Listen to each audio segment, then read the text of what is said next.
We're starting the stream right now. I'm drinking a grapefruit Leinenkugel. Wait, no, this. What? Okay, Ari, you figure the that. stream has started. I got a bit for the start of the show. Hold on. Seriously though, why will Google Chrome? It's saying the webcam is selected. What in God's name is happening? Why can't I see your eyeballs? Me?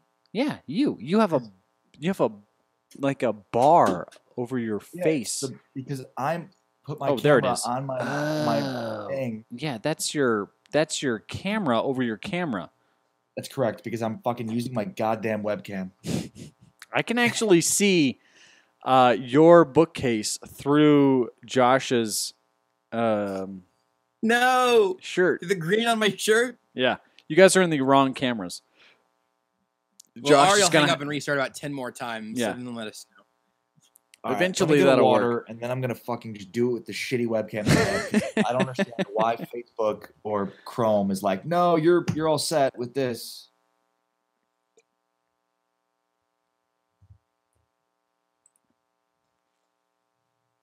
Are we better now? Yep. Ari hung up. We fixed. God Why damn did it. Ari hang up? I don't know. He's gonna come back in. He just needed to move the camera. Yep, that's it. This is going to be the start of the show every freaking time. Every time. He's 1,000,000 years old. He's ancient. It's true. But he's actually like what? Like how old is he? Is he if I had to give a 5-year, I would say 35 to 40. But yeah, he's like 30. He's like 34, I think, in real years. But like, 35 to 40 is my guess, just because like no one who's 32 can be this bad at this. He is 70 in technology. Yeah, no, I've had to help Danny Clinkscale with technology less than I've had to help Ari Temkin, and I had to set up Danny's podcast for him. Oh my gosh. Danny, you helped Danny set up his podcast? Yeah, and he wants to start a podcast with me. Ask Kevin if he wants to invest in Phantom. Yeah? Why do you think I need to be the one to ask him that? Because do I need to explain so I can explain Facebook Live to him? I don't want right. to talk about well, I mean, you have to explain because eventually, like, here's the problem: 15 years from now, let's say hypothetically, this works out. Yeah, hold on. Let me get into my mind palace. All right, yeah, sure. What does that look like? So hypothetically, So Zach has died of natural causes and left the company. The president of the CW. Yeah, okay, yeah. Hypothetically, this has worked out, and we're doing Hold on. well. Can we restart the story? Hold on. Let me start to the first part, and then you pick it right up at everything is worked out. Okay, ready? Yeah. Once upon a time, I have to start with that. in this fairy world, this works out, and yes, 15 years from now. 15 years from now, this works out, and I couldn't hostilely take over 810. Right. So if it was going to work out, oh, there it is. There he is. God, he's straight up Batmaning. Like the screen, you just get his jawline. You're on the wrong side, Ari. No, Ari doesn't need to move. I will quit and rejoin. Okay, yeah. Although honestly, this is a future TJ problem, but our screen should be bigger. Like the screens are just too weirdly small. But I'll hang up and call back. I know. Okay. Jesus. You have to just take your camera off. It's okay. It's all right. Just take your camera off. I'm gonna be like the guy who's I don't want you to be like that. How am I into the frame, TJ? I don't. Am I centered? Yeah. Is there something I can call and complain about with this Google Chrome? Does anybody know what company owns Google Chrome? No, not a clue. I have no idea. Should I just use Safari, TJ? Safari is useless. Having headphones is a big step up for Ari, though. I finally found these reasonably sized ones. Did you went live, you bastard. Yeah, we're live. Oh, I wasn't ready yet. You got to warn us for stuff like this. I had a whole bit. We're Hey, live. Joshua in the amazing Technicolor shirt. Josh looks like a horse. He looks like a BoJack Horseman. I guess that's what he's going for. Yeah, no, but that's his shirt. His shirt is BoJack Horseman. What's the horse head? The horse It's head. the top half of my Halloween costume. Yeah, Did you? Are you keeping the tags on it so Yeah, that you he- can return it? I know I currently have two horse heads, and I haven't decided which one I'm keeping yet. I'll What are try you- them both out throughout the show today. Why are you going to be John Elway for Halloween? I have to say what's up to Chris Bennett because Chris Bennett is our most loyal fan, and he updates me on the news. I know he does the same for me. It's amazing. Seriously, like he's Yeah, keeps me up to date with all the latest. He let me know that Amari Cooper got traded to the Cowboys. he does. Chris, if you get my phone number, I'll report you to the police. I'm pretty sure Chris Bennett is going to tell me why my wife is in labor. Right now. Could very well be the case. This is going to be crazy. You guys just hold on a second before we really start. I'm going to go get my phone because is it? No, it's not my phone. It's not my You're pocket. leaving us here alone. Just a me with second. this Just a horse? second. I have to because I need to check the With this YouTube chat. Centaur? Are you being a centaur for Halloween, Josh? I think Talk I'm just gonna go for Talk BoJack Horseman. amongst yourselves, horse and person. Strange enough, even with these hooves, I'm better at technology than Ari. It's those damn hooves that make it impossible. I have the head of a horse, but Ari has the technological capabilities of one.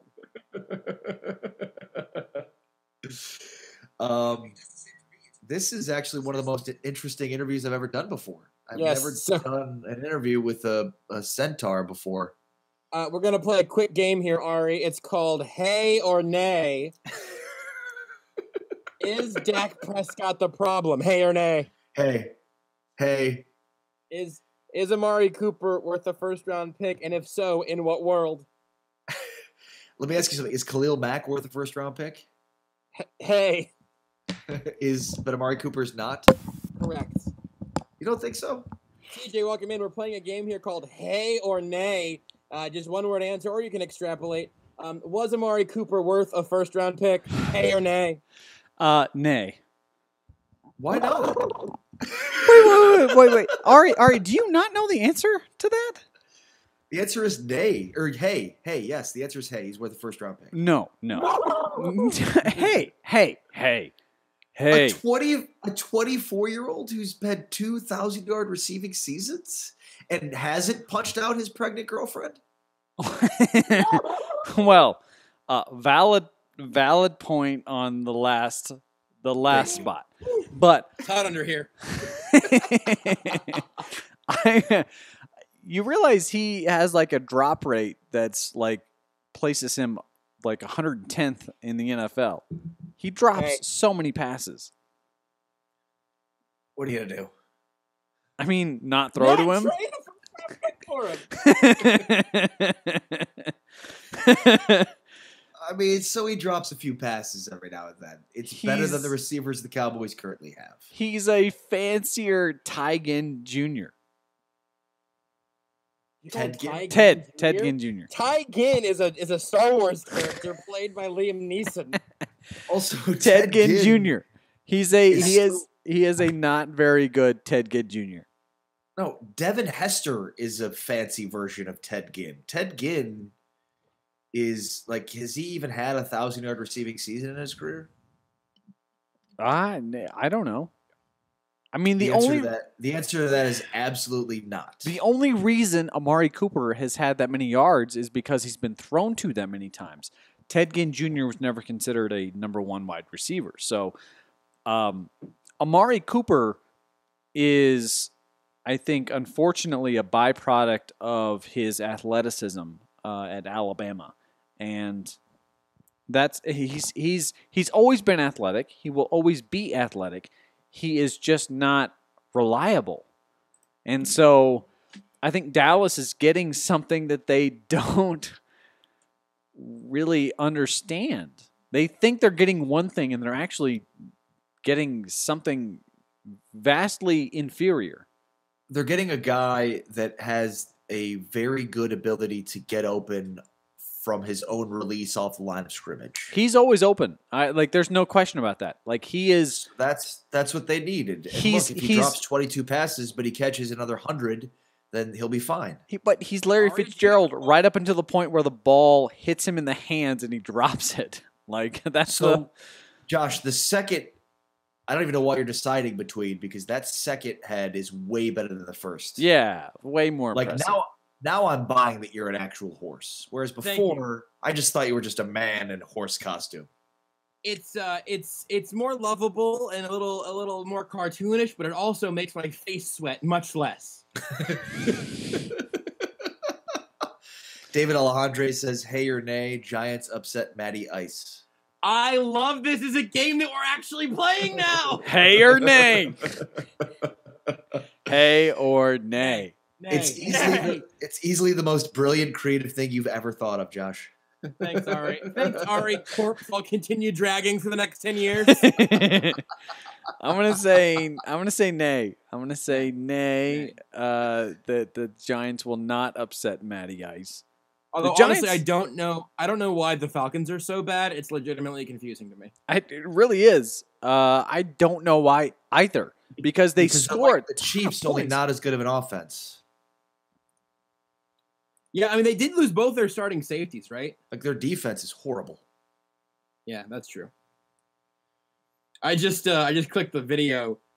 I just clicked the video with all three of us, and this is great. I love that we're doing this.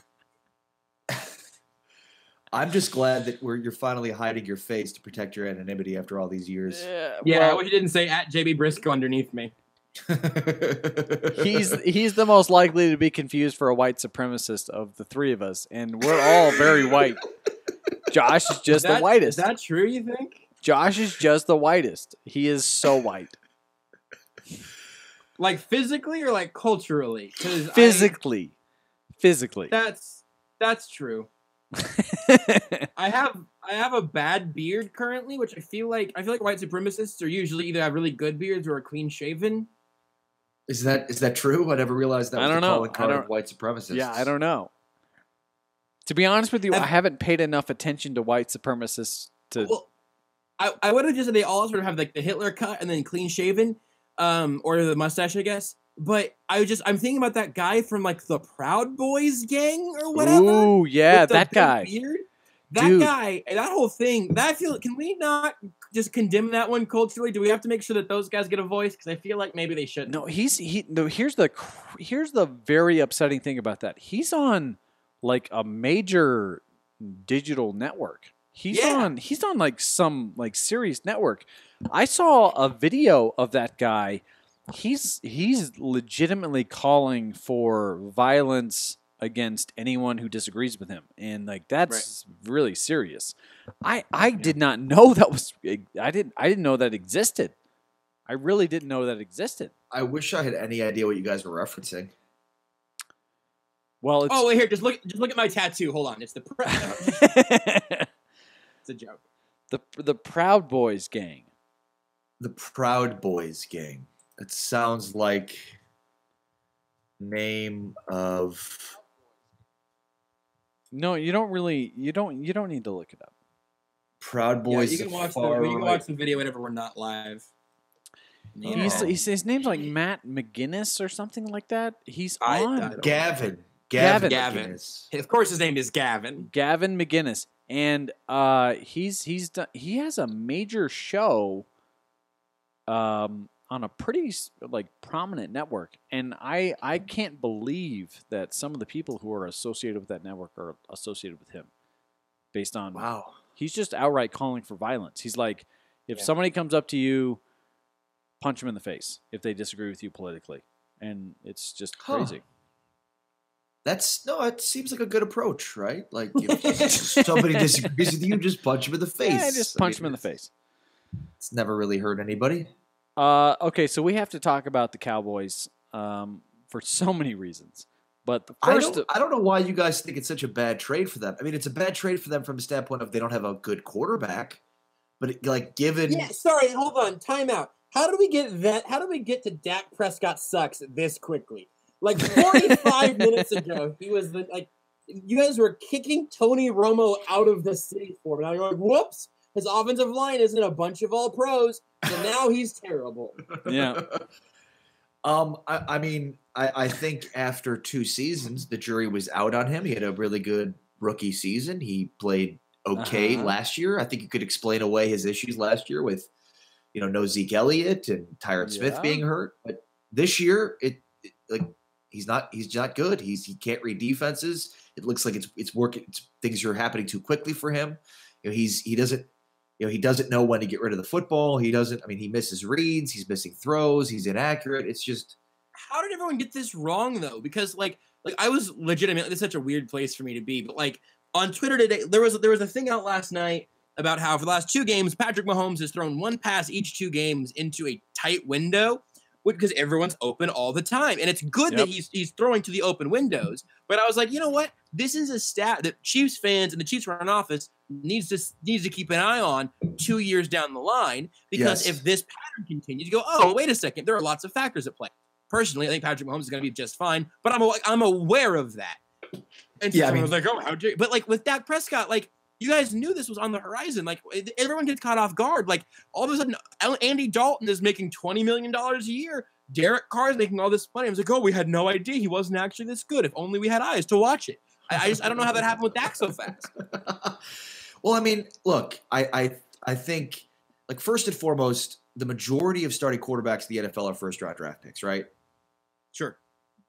I mean, let's just go through them. Eli Manning, Matt Ryan. Yeah, let's go through all 32. Yes, please. We don't. Josh we really Rosen, don't. Marcus Mariota, Phillip Rivers. Oh God. Tom Brady, not. But, No. I mean, the majority of starting quarterbacks in the NFL are first-round picks. So, I mean, the fact that this guy was a 4th-round draft pick is there's concern there, right? I mean, you know what? But you had Tony Romo. Maybe Jerry Jones is just really good at deep scout.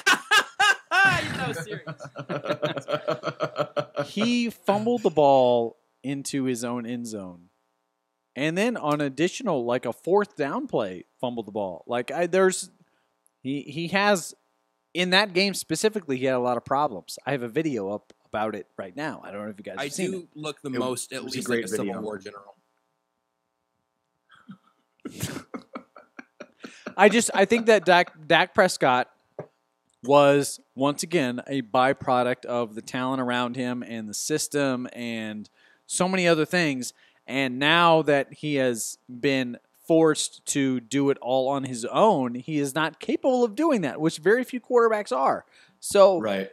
No, I agree with you. And ultimately when you're going to pay a guy $100 million a year or $100 million, at a contract, $30 million a year type guy, he's got to be able to transcend the talent that you have or don't have, right? Yeah, and the problem with that is that there are only 5 guys, maybe 5 to 7 guys in the sport who are actually that guy. But NFL front offices want to think that there are about 15 of them. So Joe Flacco, Andy Dalton, Dak Prescott all end up being that guy, when in reality they're not. And the hope is, at least from Dallas Cowboys fans, is that they figure out that he's not the guy before they hand him a $100 million contract. They're not. I got to scratch my nose. They're not going to give him a $100 million contract. They're just not. There's no way. They might. He's not. He was an Arkansas grad, so there's no chance. It's true. Maybe they'll give Ryan Mallett a $100 million contract. Well, I mean, at the end of the day, they don't have a quarterback. I mean, that's the problem here, is that Dak Prescott won way too many games way too early. And I'm telling you, Chiefs fans, you think that you've got the guy, but you don't know that you have the guy yet. Let's not compare Patrick Mahomes to Prescott. No. Well, see, that makes everybody first uncomfortable. He was a 1st-round draft pick, so there's that. Yeah, well, I would compare him a lot more to Deshaun Watson, who was statistically elite for 7 games before he got hurt. And Deshaun now, Watson's really interesting. Not to say that that's a bad comp, because so far I think it's reasonable. But Deshaun Watson's really interesting because if he hadn't had a catastrophic knee injury, what is he right now? I think that I was saying this even as they had lost a bunch of games. I think that they're going to end up winning the AFC South. I think they're the best team there. I think it's partially thanks to Deshaun Watson. He's not a multi-$100 million contract kind of guy, probably, but he's very good. If he hadn't had a knee injury, maybe he would have been. Hey, the horse is making some good points here. We should get the horse's own show. I can unfortunately see his face like through the eye. That's one of the major flaws with this one. That I don't want to be posing for pictures on Halloween and then someone sees me through the eyes, just grimacing. So are you going to be a mule for Halloween? What are you I think I might do a full BoJack Horseman costume. Okay. But I don't know. Where are you going? Oh, I'm just going to drink alone in the basement. I'm a character actor. No, I'm a method actor that way. I was like, are you going to go trick-or-treating around the neighborhood? Or... He's like Daniel Day-Lewis. Yeah, no, I'm the Daniel Day-Lewis of getting hammered alone. I'll probably go over to, I think a friend's having a party. Lewis was the Daniel Day-Lewis of getting hammered alone. Well, that's a good point. Yeah, I don't know. This mask it breathes much better. And I think it's kind of funny because you've seen this one's got this one's got an internet following. This one you've seen this one on the internet. Yeah, that one's way more BoJack Horseman-y than the other one. The realistic, right? It's way more realistic. Yes, and it works that way. But I also think it's almost funnier to be BoJack Horseman, but just this very cutesy horse head. Like the child version. I'm the G-rated BoJack Horseman for sure. I just don't know if I can stand to wear this one for hours on end. Chris asks, who sucks worse at evaluating quarterbacks, John Elway or Steven and Jerry Jones? It's me. The answer is me. John Elway. Yeah, although for sure. Brock Osweiler is easily the greatest quarterback in the NFL right now. He's not. No, he's not. No, why would you even say that? Why would you even say Patrick that? Mahomes is the greatest quarterback in the NFL right now. Patrick Mahomes right now is the best quarterback in the league. Brock Osweiler second. I do think people in Kansas City need to remember that it doesn't really matter who Andy Reid's quarterback is. They're going to lose in the playoffs. It's true. I interrupt this regularly scheduled dunking on Andy Reid session to also point out I can't really see through this mask. So that's another one in favor of the cartoon one. I just can see through the mouth, which is horrifying, or the nose. And it's a mess. Well, see, here's the thing. I think that Patrick Mahomes, in all honesty, Patrick Mahomes is a combination of Jeff George, because the velocity with which he throws is just I've never seen somebody throw like Jeff George before. By the way, Jay Cutler has a monopoly on the Jeff George comparisons. Thanks. But even Cutler didn't throw lasers like Jeff George did. Jeff George, every throw came out of his hands, and it was just like pew, pew, through bombs. Pew. And Mahomes throws those kinds of passes. He has really, really strong, accurate throws. But here's the thing. Half of your comp? Jeff George, the problem with Jeff George was that he caved under pressure. He was a psycho. Which that's why I did this, which is probably very insensitive. Yeah, that's the thing, though. That's the thing with all these players who have that ability is that I don't know if you've noticed yet, TJ, but Patrick Mahomes' dad played in the major leagues. Nobody's mentioned that to you yet. Therefore, immune to pressure. Yeah. Because his dad played in the major leagues. That His totally nickname follows. is Showtime. Those things are totally related. Showtime. Mahomes is really good, and it's really upsetting because the team that I root for drafted Mitch Trubisky in front of him. By several picks. They traded up to go get Mitch Trubisky.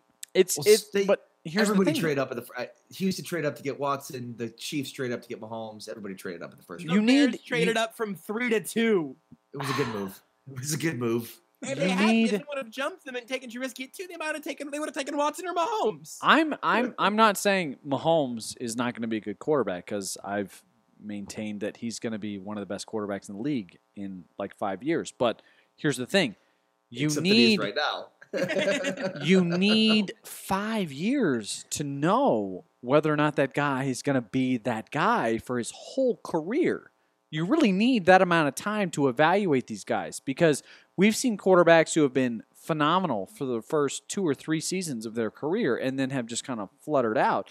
And then we've seen guys who have kind of, just kind of pittered along and then 2 or 3 years later have just skyrocketed. So the thing with Mahomes is that the league's going to adjust to whatever he does.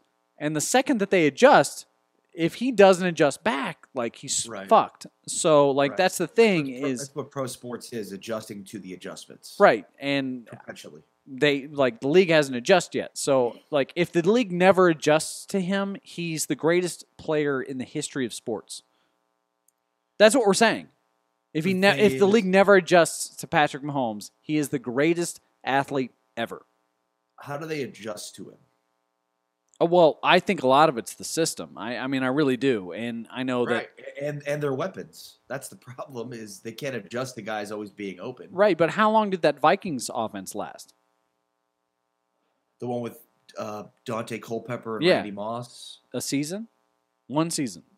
That's how long that thing lasted. It was more than that. Well, they went to the NFC Championship game once, and then never again. And then everything was peak, and then nothing was ever as good as that ever again. So what's your point? Well, I'm saying that the greatest show on turf was up there for 2 seasons and then down and then never again. So I'm saying that people are looking at this in Kansas City and saying he's going to be John Elway. And I'm saying John Elway became John Elway over 15 years of struggles, and then he won a Super Bowl. Do you really want that? It sounds like what you're saying is don't root for your team to be good because it'll just No. That's not what I'm saying. That's not what I'm saying. I'm saying look at the historical trends. If somebody's this good this early, they are never this good again ever. And if somebody is currently being joined by special guest John Elway, if you don't mind, we have something to tell you. I'm just saying, if somebody's this good this early, they're never this good again ever. And then if they're having a tense problem, you have a tense problem here because every time someone from Kansas City is like, "Yeah, Patrick Mahomes is good," and you said he wouldn't throw 25 touchdowns this year, and he has 20 right now. You're like, oh, so you're saying that he's going to be the best quarterback ever for the next decade? Like, no, man, but he's good right now. Hi, I'm John Elway, and I agree. That's actually what's happening. I mean, I look at the way historical trends work, and if this is what he is right now, he's never going to be this good again ever again. And my hope for Patrick Mahomes when he got drafted was that he was going to be John Elway, was that he was going to be an historically great quarterback. Maybe we're not going to know that for a good long while, and everyone's aware of that. Everybody's enjoying the ride right now, and that's great. And I hope everybody's happy, but they just need to know that this is not what they think it is, because of everything that came before this. Tell us what everyone thinks is happening right now. Tell us what we are all thinking. Hall of Famer. I'm thinking they're one of the 2 best teams in the AFC right now, and that should continue this year. And Patrick Mahomes has been really good, and this offense has been really good. You know what else I think? And I also think that they should be good for the next several years. But I'm saying they should trade for Patrick Peterson right now because I'm not trying to set up for 3 years from now. Mm-hmm. Because if they do have lightning in a bottle right now, they should go win the Super Bowl right now if they can. Which they won't.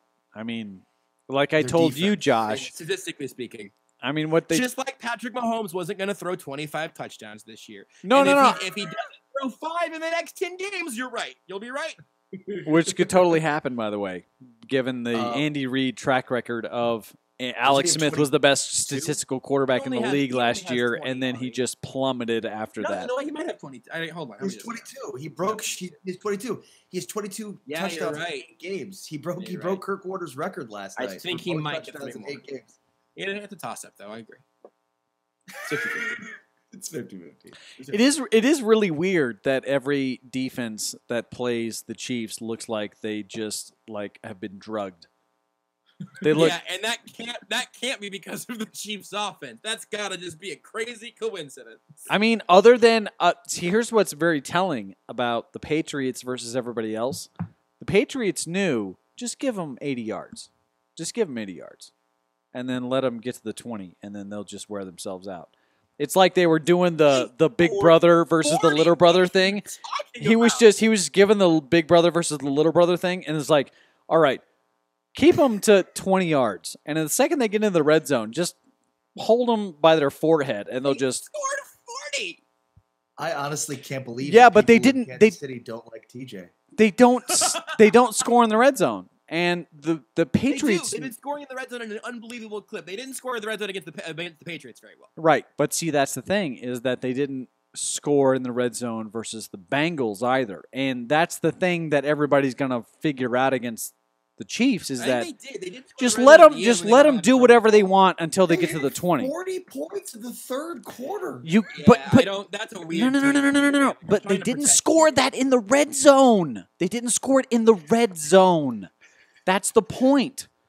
I mean, hold on. Like you can score all these points, like, but if you apply the Patriots' defense and their strategy to the Chiefs, they're not going to score. They're not going to score in the red zone. They're going to kick field goals, and that's what is going to fuck them in the playoffs. I guarantee you right guys now. keep talking. I'm going to keep looking. They're scoring on 56% of their drives. Red zone percentage? And 69% in the red zone. They're fifth in the league, TJ. Eat shit. Right. But wait until everybody figures out that all right, you don't have to wait until they stop. And then I'm just saying, like if the league doesn't figure them out ever, they're gonna score. They're gonna be Super Bowl champions for the next 7 years if they never figure them out. If you like this, but that's not going to happen. TJ, it's almost as if something has changed. Last year, 45% red zone percentage. It was terrible. This year, they have 69.7%. Which, yeah, it's almost as if there's a different element this year. I couldn't imagine what it was. Maybe Andy Reid is actually Bill Belichick in a suit. They're scoring in the red zone at a higher clip than the Patriots are right now. Yeah, but that doesn't matter. It's too early in the season. You know who's number two? You know who's number 2 in the league? Actually, here, you know what? Seattle is 1. 2 and 3 are the Bengals and the Steelers. 2 teams the Chiefs already beat. I'm telling you that like it's early. Just that's touchdown percentage, not just scoring. This is how the Oakland A's behave. Oakland A's fans behave every year. Your narrative is just so bad. Right, but just wait. This is like what it's like to do a show with Skip Bayless. Just talk to me in January when you lose. You know what, TJ? That's a good point. You know, here's the thing. Hurt your feelings. Here's the thing. I've seen this movie before. It has better graphics now. They've remade it. It looks phenomenal. I know the ending. I know how this movie's going to end. It says on the screen, doesn't it say on the screen over here? It says rate the meme or something. I think there's like a graphic somewhere. Does it still say We're gonna rate memes today or what? It does say rate that meme. Right above my head, it says rate that meme. There's some very memeable things we can rate today. Don't worry, homies, in the comments. I got Can we talk about the Cowboys? Because I really think that a lot of people want to talk about the Cowboys. Guys, can we talk about the Cowboys? I really want to talk about the Cowboys, completely unrelated to the fact that that's our new company directive. This segment brought to you by the Dallas Cowboys. And maybe the Mavs. We'll see how good they are. Did either of you watch my segment my video that I made? I saw that you posted it. Yes. Ari didn't watch it either. It doesn't matter. No, I did. You did? It was good. You did? Okay. Well, I was asking because I basically said Dak Prescott is the reason why they lost. And I know that a lot of Cowboys fans think that it's Jason Garrett, and I totally disagree with that. Jason Garrett is spineless, but he's also not the real coach. He does what is told. He does what Jerry Jones wants him to. So if he punts or if he kicks a field goal or if he plays for a field goal, that's Jerry Jones. There is absolutely nothing you can do about that if Jerry Jones says kick the field goal or play for the field goal. But if Dak Prescott is careless with the football around the end zone and then fumbles the ball into the end zone and then it's picked up by the opponent and they score a touchdown, which ends up being the 6 points that makes the difference between whether or not you need to kick a field goal to win the game, like, that's on you. That's Dak Prescott's fault. By the way, I agree. Dak Prescott was horrible and absolutely one of the main reasons why the Cowboys lost this game. I completely agree with you. You are 100% correct. He not only fumbled the ball for a touchdown for Washington, but also continually misread the reads. He was not able to get rid of the ball quick enough. I mean, he's the game is happening too quickly for him, and I don't know if he's this is part of the development for him or if he's just not the guy. But I mean, the Cowboys think he's the guy because. I figured they'd use this year to figure out. They have to think he's the guy. But they have no other option. Right. Right now, he's the guy. Yeah. Well, I mean, there was an option. You could have not traded your first round pick for Amari Cooper and instead used it to draft a quarterback in the upcoming draft. That's true. That's fair. If you're right, because this is me not knowing everything about Cowboys yet, because our just track status for Dak. When does he need an extension by? I heard every third word you just said. Yeah, you were cutting out. Good. Sorry, after the Patrick Mahomes conversation, my internet tried to spare me. What's Dak's contract situation? How many years are left on this current deal? So he's a fourth-round draft pick, so he doesn't get that fifth-year option. So last year's the final year of his rookie deal. This is the last year? Next year. Next year, okay. Yeah. So the Cowboys can do that thing where they extend him after this season, and then it saves the money because it basically counts starting after the season, but they can use some of that money to offset next year. So like next year is the time when after the season is the time when they would potentially extend him, but I don't think they will, nor should they.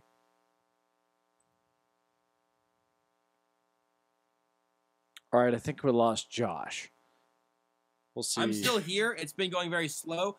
I live at my parents' house. I'm guessing my little brother's playing League of Legends above me and ruining our Wi-Fi.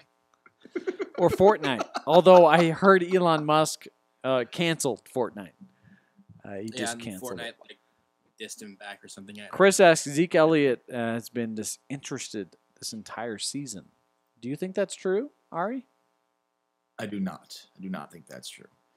I think every team that plays against them knows all they have to do is put 10 players in the box and they're going to win, and they've been right. And except for the best defense in football, which that's a team that was disinterested. I mean, they're true. No, you're 100% correct. I mean,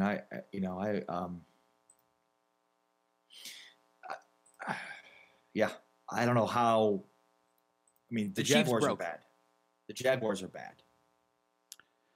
Well, Blake Bortles is bad. The Jags just tired of playing defense for Blake Bortles. But see, here's the thing: is that people don't understand how much complementary football matters.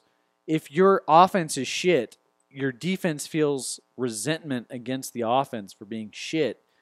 Yes. Especially young defenses like the Jags, they could not handle the fact that their offense wasn't backing them up. And I think that Chiefs game honestly broke them. I really do.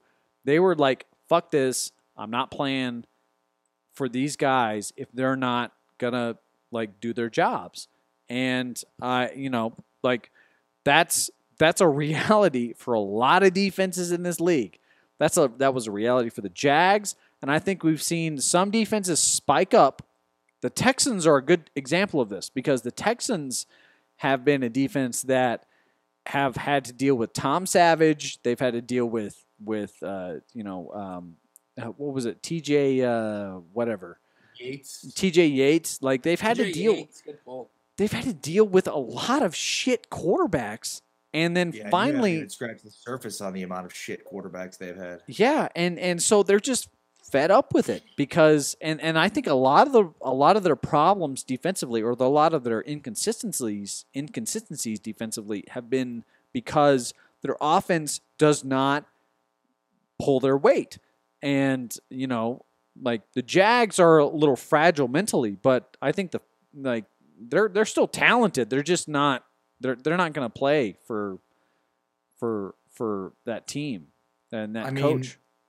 The bottom line is the game against the Cowboys, like I certainly think their defense maybe checked out a bit, but like it was pretty simple. They just basically played them man-to-man across the board. I think one of the issues Dak Prescott is having is recognizing when teams are playing man or zone against him.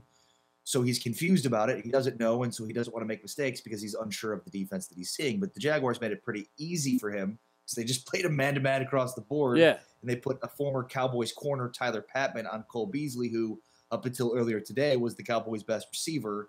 And because Tyler Patman was man-to-man with Cole Beasley, Dak Prescott knew that that's where he should go with the football. So, I mean, I think there's some real truth to what you're talking about when teams and players check out psychologically because the rest of the team is not picking up the slack. But I just think in the Cowboys-Jaguars game, like it was like the Jaguars were too arrogant or cocky, thought they could just get away with playing them straight up across the board. And the Cowboys were expecting it. And what's crazy is the Cowboys put up 40 points, which seemed like the most amazing thing we could ever see. And then like the Chiefs do that in half, basically.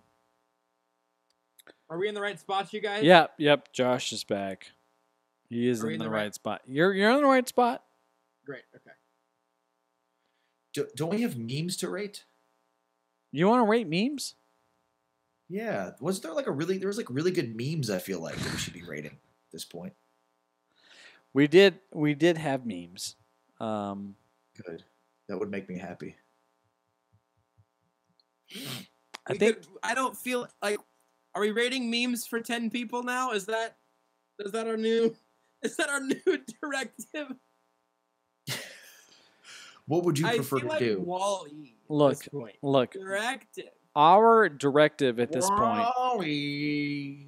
Sorry. Overrated Disney movie, by the way. It's good, but it's not great. By the way, I found out what Proposition 112 was. Oh, fantastic. Yes, good follow-up to our segment last week, which is Proposition 112 sucks. Now we know what it is. Proposition 112, I thought was like the worst thing for humanity. Like it was to defund schools or something. I thought it was to defund children. I thought it was like we're gonna kill kids. Obviously a very important proposition. We're gonna take your children and then grind them into meat. Here's what I found out Proposition 112 was. Proposition 112 in Colorado is to regulate that fracking not take place within 2,500 feet of schools or houses. That's what Proposition 112 is. Yeah, so don't frack near children or homes. That's so all of the calls against it were saying that should not be a rule, right? That was the ruling. John Elway told me that it was going to take my job away and kill my kids. And I was really concerned. I was like, what is Proposition 112? And I looked it up, and I'm like, wait a second. This is Proposition 112 is to protect me from earthquakes happening near my house? Okay. All right. Well, I'm voting for Proposition 112. John Elway, bad at evaluating geological disasters and quarterbacks. I just I'm not like I want everybody to keep their job, but if a petroleum company school caves in, right? Yeah. If a school of children caves into the earth because John Elway told me to vote for Proposition 112, I'm going to feel really bad. Bad. I don't want the government telling me where I can and cannot drill for oil. Okay? You stick to what you know, government, and that's nothing. I couldn't believe that. I couldn't believe that was what Proposition 112 was. Hey, did you guys think that Ray Caruth should ever be released from prison? Ray Caruth is a Colorado grad, so everybody here in Colorado was concerned that John Elway was going to hire him to be a member of the Denver Broncos coaching staff. Because Seriously? because he hired Vance Joseph. He's going to be the slot receiver for the Cowboys. What are you talking about? I couldn't believe that. Yeah, 20 years. Or the Chiefs. So. Should Ray Caruth have been released from prison? He served 19 years. He should not have been released from prison. Yeah. He tried to kill somebody because they were having a baby. That's the worst reason to kill somebody. Didn't he kill somebody? Is that the worst reason? We have to have that conversation now. What's the worst reason to kill somebody? I mean, the worst reason to kill somebody is because they disagreed with your sports opinion. I think that's the worst reason to try to kill somebody. Martin Luther King for being too good with integration. That's a pretty bad reason to kill somebody. Yeah, but that's not frivolous, right? Because that's like a real, like, that's going to affect the world. That's going to have like positive value. Good call. Okay, so the worst reason to kill frivolous. Someone, like, also, right? Okay. All right, that's a good question. That is a good question. What's the worst reason to kill somebody? Totally pointless. Over like a antique, or over a figurine or something like that. An Antiques Roadshow. What's the best reason to kill somebody? Oh, because they killed your family member or like wife or child. I think that's the best reason to kill somebody. Vengeance. Or to prevent them from killing another person. I think that's probably it. That's the best reason to kill somebody. That's it Yeah. Right there. Yeah. No, I got it. Ready? To prevent them from killing 2 other people. Top that. Boom. Top that. There's not. What are you gonna say? What other option is there? Right. Killing baby Hitler. 3 people. Killing 3. Oh my god. I was so dumb. I was so blind. I can't even. You were blind to the 3 people. Wow. Killing. God, next you're gonna tell me. I'm far more interested in the worst reason to kill somebody. What's the worst reason to kill somebody? Pokemon? Pokemon Go? Does it have to be the? I think we need to bring it into like the worst reason that someone has killed another person. Oh, I know it's frivolous because I don't think you can just be like, yeah, because they stole your bag of Taco Bell fire tortilla chips, something that I can see across the room right now. Sure.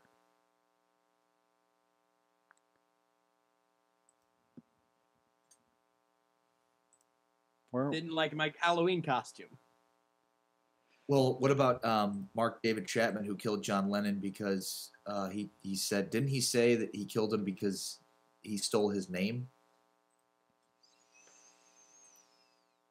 That would be bad. That would be a contender. Yeah. Didn't Mark David Chapman say that he killed John Lennon because he was the real John Lennon?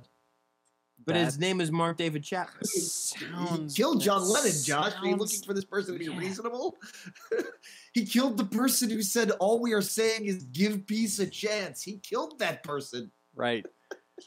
Because somebody else said give peace a chance, you killed them. Like, that's a pretty bad reason. Hey, I'm Josh Briscoe and Ari Temkin. I'm going to kill you for taking my name. What?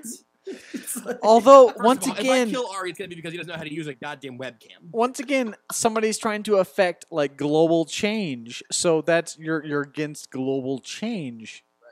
It has to be totally pointless. Totally, like, somebody stole your McDonald's I gotta be kids honest, I meal. don't know what happened, but I was wearing a pinky ring earlier, and now it's gone, and I'm getting pretty worked up about it. So if I figure out who took it. Somebody stole my pinky ring. I'm going to murder them. What? How do you find a pinky ring, Josh? Did you go pinky ring shopping? Yeah, I bought it. Ready? What? I bought it. Hold on. I bought it at a Renaissance festival. Oh. So you did not go pinky ring shopping. Chris says Ray Caruth got out of jail today. Jerry didn't sign him. Yeah. Chris Bennett also says, Pokemon, what is this, 1999? You have, sir, not been paying keeping attention. up with the trends. Pokemon is big business these days. Is Pokemon Go still happening? I feel like I know like 3 people are still playing Pokemon Go, and I make fun of them. Pokemon Go is still a big business. This is one of the things I did not realize about the world. Do you realize AOL is still making like $400 million a year off of dial-up internet? Seriously? Yeah. Well, I That's mean, actually what I'm using for this show apparently. So that makes sense. people on Earth still use dial-up internet, and AOL is big business around the world. Is that in like third world countries that are Right, like just yeah. starting to get Nicaragua and places like that? Yeah, South Africa. The more you know. But Pokemon Go was a big thing. I think Fortnite is the next thing to not be a thing. Fortnite. Oh, its clock is ticking. Yeah. Yeah. For sure. Yeah, 100%. Have you ever actually played it, either of you guys? I have, Never. and I saw. So I thought this was hilarious. There was a video I saw that got retweeted on Twitter of this guy who had launched his 4-wheeler like thousands of feet into the air and was trying to show people how to snipe from the air on his, and he got shot through the head while he was in the air, and he was just like, what the fuck happened?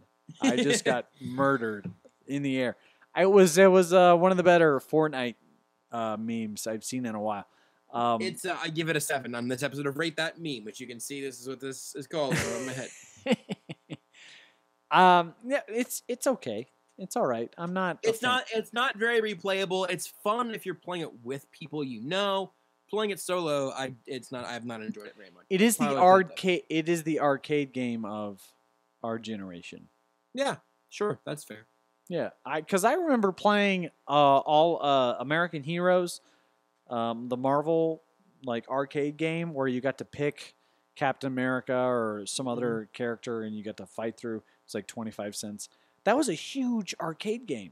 That and then Ninja Turtles. Those were the 2 huge arcade Turtles games. in Time or Turtles Through Time or whatever. That game is the best. I don't know what the difference is. I mean, I just remember like the Super Nintendo version of Teenage Mutant Ninja Turtles, which is an awesome game. But there was an arcade game that was sweet. NBA Turtles. Jam, Motor Combat, those are good arcade games. Yeah, game is good. Do you think what do you think the next thing is? Because arcades have kind of gone away. I actually played in an arcade in Fort Worth or Fort Collins, like a couple of weeks ago, and it was. I was like, at one this weekend at Up Down in Kansas City, which is also a bar, but they've got a ton of stand-up arcade games there, and it's great. It's a lot of fun. What's it called? Up Down, No, what's Up, the bar called? Up Down. Uptown. In Uptown. No, it's in Westport. Oh, okay. Sorry. I thought the area was called Uptown. I thought you were saying sure, yeah. the bar is called Up Down in Uptown. No, it's called Up Down in Westport. Because there's in Texas they have a series of bars in like Dallas and Austin called Barcadia. Same kind of concept. Yeah, So there's a barcade. Yeah, that's why I thought there was one in Kansas City too, if I was not mistaken. there might be one. I don't know. G wants to know if we've talked about Amari Cooper yet. We'll re-talk about Amari Cooper here now. Amari Cooper can't catch, which is what Cowboys fans are about to realize. Also, You need to qualify that. He didn't. No, he doesn't. Physically catch the ball. He doesn't do qualification. he can't catch. He really can't catch. He literally has multiple catches this season. Therefore, he can in fact catch. You know who can catch? Josh Gordon. Holy shit. Josh Gordon can catch. Oh my God. Weed, so He can can't catch play. so well. I forgot how good Josh Gordon was at catching. It's like glue, man. It is Listen, though. unbelievable. That's Yeah, an but unfair. you can't just trade a fifth round pick No, for that's an Josh unfair Gordon. comparison. Like the Cowboys got Amari Cooper for a 5th round pick, and the Patriots gave up a first for Josh Gordon. Like that's an unfair comparison. You can't compare them like that. Right. Also, Josh Gordon is basically one hit away from being like out of the league forever. And by hit, I mean, like Also, I just got an alert that says actually Josh Gordon was traded for their 5th-round pick and Amari Cooper for a 1st-round pick. And holy cow, that's incredible. How dumb are the Cowboys? I missed that joke. That was funny, Josh. Yeah. 22 receptions this season, 280 yards. TJ, it looks like he does know how to catch the ball. You were about to see how much he can't catch the ball. We'll talk about this in a couple of weeks, but he drops so many passes. Any perfect receiver in the game today? To be honest with you, Tyreek Hill doesn't really drop passes. He dropped a touchdown on Sunday night. It was crazy. It was weird. I was watching. I almost lost my fantasy game because of it. He dropped a touchdown. But that's rare. I mean, super. Yeah. He doesn't drop passes. The other guy who doesn't really drop passes, who dropped a few catches on Sunday night, was A.J. Green. A.J. Green doesn't really drop passes, and he dropped a few. A.J. Green, it was the first 118 yards that Andy Dalton threw for. 110 of them were to A.J. Green, and it was just the most perfect display of a symbiotic relationship of all time. Andy Dalton is just like the sucker fish on the back of the whale. That's what the Cowboys are hoping they have with Dak and Amari. They want Amari. Yeah. They want Amari to be the whale. I resent so much I resent so much the Cincinnati Bengals and the Atlanta Falcons and the Pittsburgh Steelers because Antonio Brown and AJ Green and Julio Jones are so much better than the franchises that they play for. You know what's crazy about Julio Jones? Odell Beckham has Eli Manning right now, TJ. There are a lot of those guys. yeah. Odell Beckham Jr. is another guy.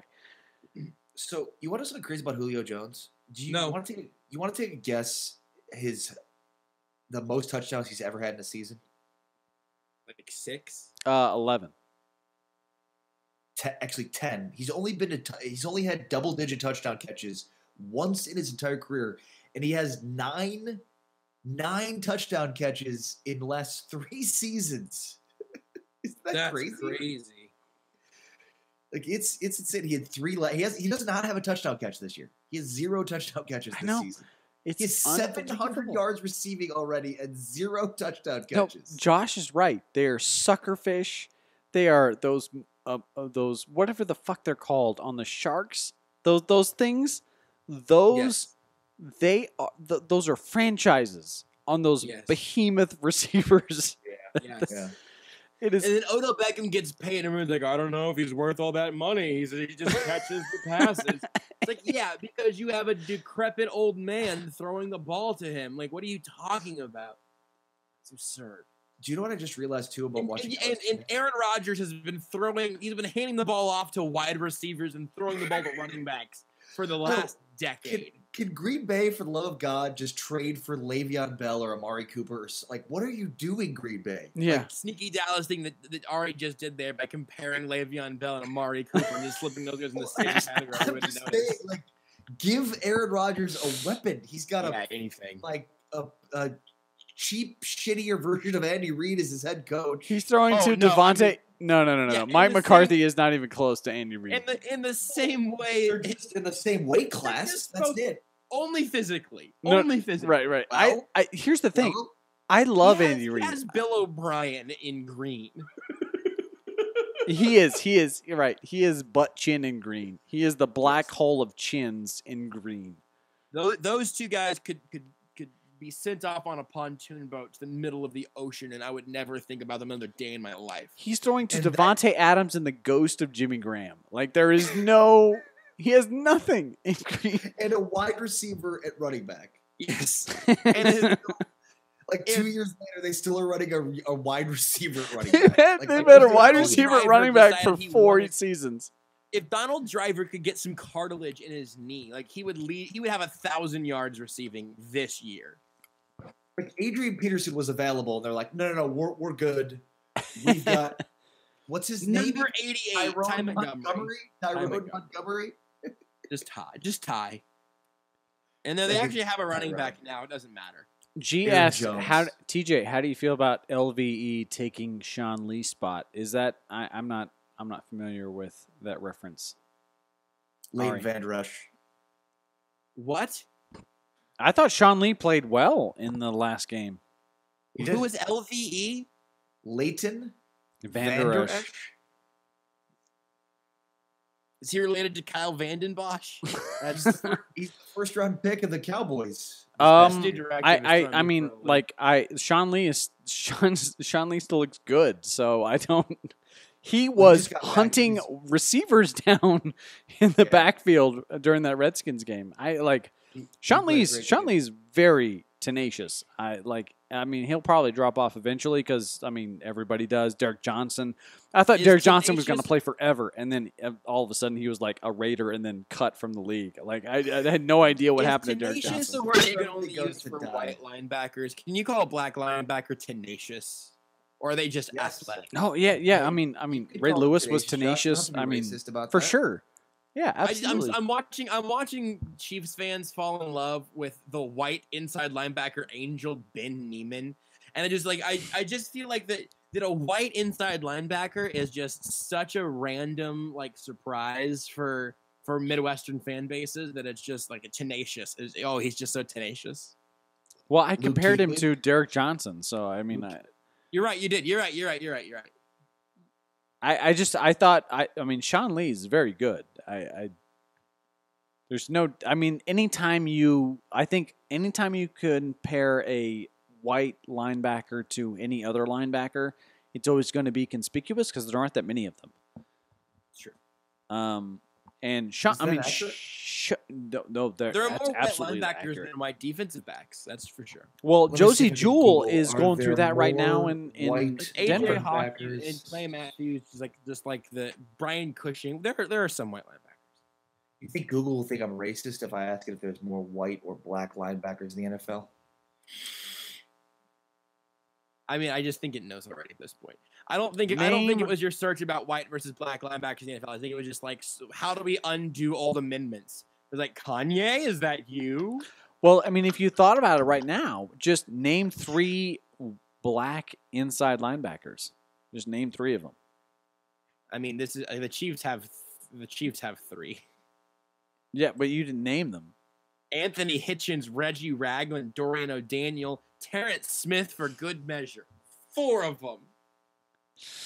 Just Chiefs. Name non-Chiefs. I don't know if I can name 4 linebackers that aren't Chiefs in general. Well, inside linebackers? Inside linebackers aren't that prevalent in general. So, that's usually where the white guys... That's true. That's where the white guys prevail. That's true. Josie Jewell is getting 57% of Denver Broncos snaps at inside linebacker right now, and Brandon Marshall is freaking the fuck out because his job is in jeopardy. Josie Jewell. That's easily the whitest name I've ever heard in my entire life. Josie Jewell, former Iowa linebacker. He's the whitest linebacker from the whitest state. Played for the whitest college. Wisconsin is the only whiter college than Iowa. Ben Neiman's from BYU. Checkmate. He can do this all day. All right, I stand corrected. BYU is the whitest college. So that's not true. Ben Neiman went to Iowa. Oh, damn it. You're right. Still pretty good. Iowa. Once again, Iowa. Can't we get back to talking about Tyreek Hill? That feels like a waste for a discussion to be having here. He was. Oh, hold on. No, because it was Daniel Sorensen BYU. Sorensen was BYU. I'm almost positive Sorensen was BYU, and Sorensen Sorensen reminds me of my older half brother because he was balding at 19. Yeah, for sure. And he is so white. He is the whitest of the white. And for several years, he was the only white defensive back in football. I think there is somebody else now. I don't know who I'm thinking of. Chris Conte sucks, and yet he still plays in the NFL for some reason. There you go. John Lynch.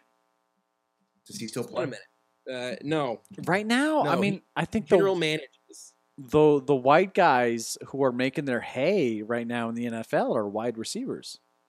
Thielen, all the Patriots receivers. No, name the other one. All the Patriots receivers. No, It's there's like Thielen, all the Patriots receivers, former we were just- Patriots. we were all the talking about what to place for the McCaffreys. Cowboys. Like there's a lot. There's a few. Like there's a few dudes. There's Did you a just few call white Christian dudes. McCaffrey a receiver? Well, no, I mean he's a skill position. He's basically a receiver. I mean, So is Anthony Sherman. if he got traded to the Patriots, he'd be a receiver. They This wouldn't is- even list him as a running back. How would you even classify this conversation? Like just white NFL players? Is that what we're talking Yeah, about here? yeah, we're talking about Qualified white and NFL qualified. players who are not quarterbacks or offensive linemen or defensive linemen. There's actually a few Jews in the NFL. How about that? Yeah, Tariq Cohen, Shalom. He's not. Juju Amazingly. Smith-Schuster, Lahayim. Wait a second. The Bears have a player named Tariq Cohen and Eddie Goldman, and neither of them are Jewish. Eddie Goldman. It's like the most Jewish name on earth. Smith-Schuster's name is Juju. This actually brings up an opportunity for me to say that Arian Foster is my hero because he is an atheist, openly atheist player in the league. Arian Foster not ran in for the league anymore, 2,000 that's okay. yards. He hasn't been in like 10 years, but yeah, he's definitely a hero still. No. Yeah, if he believed in God, maybe he would be in the league. TJ, ever think about that? Arian That's a Foster, great point. I rooted for Arian Foster so much just because of that. Because he was like, you know what? I don't believe in God, and fuck the rest of y'all who think God like cares about this game.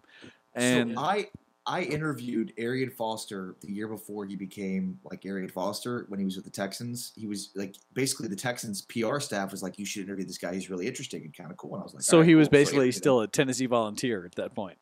Right. I mean, and like, I was meeting him for the first time. Like, oh, nice to meet you. Like, where are you from? What do you do? Yeah, Like, yeah. you know what I mean? Like, and What God do you believe in? He was so cool. Like, I remember thinking we were best friends. Like, Yeah, I left yeah, the interview yeah. like, we're best friends. Like, Yeah. great, that's cool. I'm gonna call Arian Foster now. We'll talk on the phone. And I remember seeing him, like, I drafted him in my fantasy league, and people were like, who is this guy? And he blew up that year. And I remember, like, going to a Texans game and covering it, weeks later. I was like, hey, what's up? And he was like, huh? Like, looked at me like, sorry, what? Arian He's as Foster's much the shit, disappointed man. I've ever been.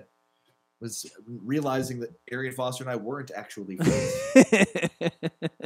I look forward to seeing you again in about 6 months, Ari. When you can be like, Josh, what's up? Who are you?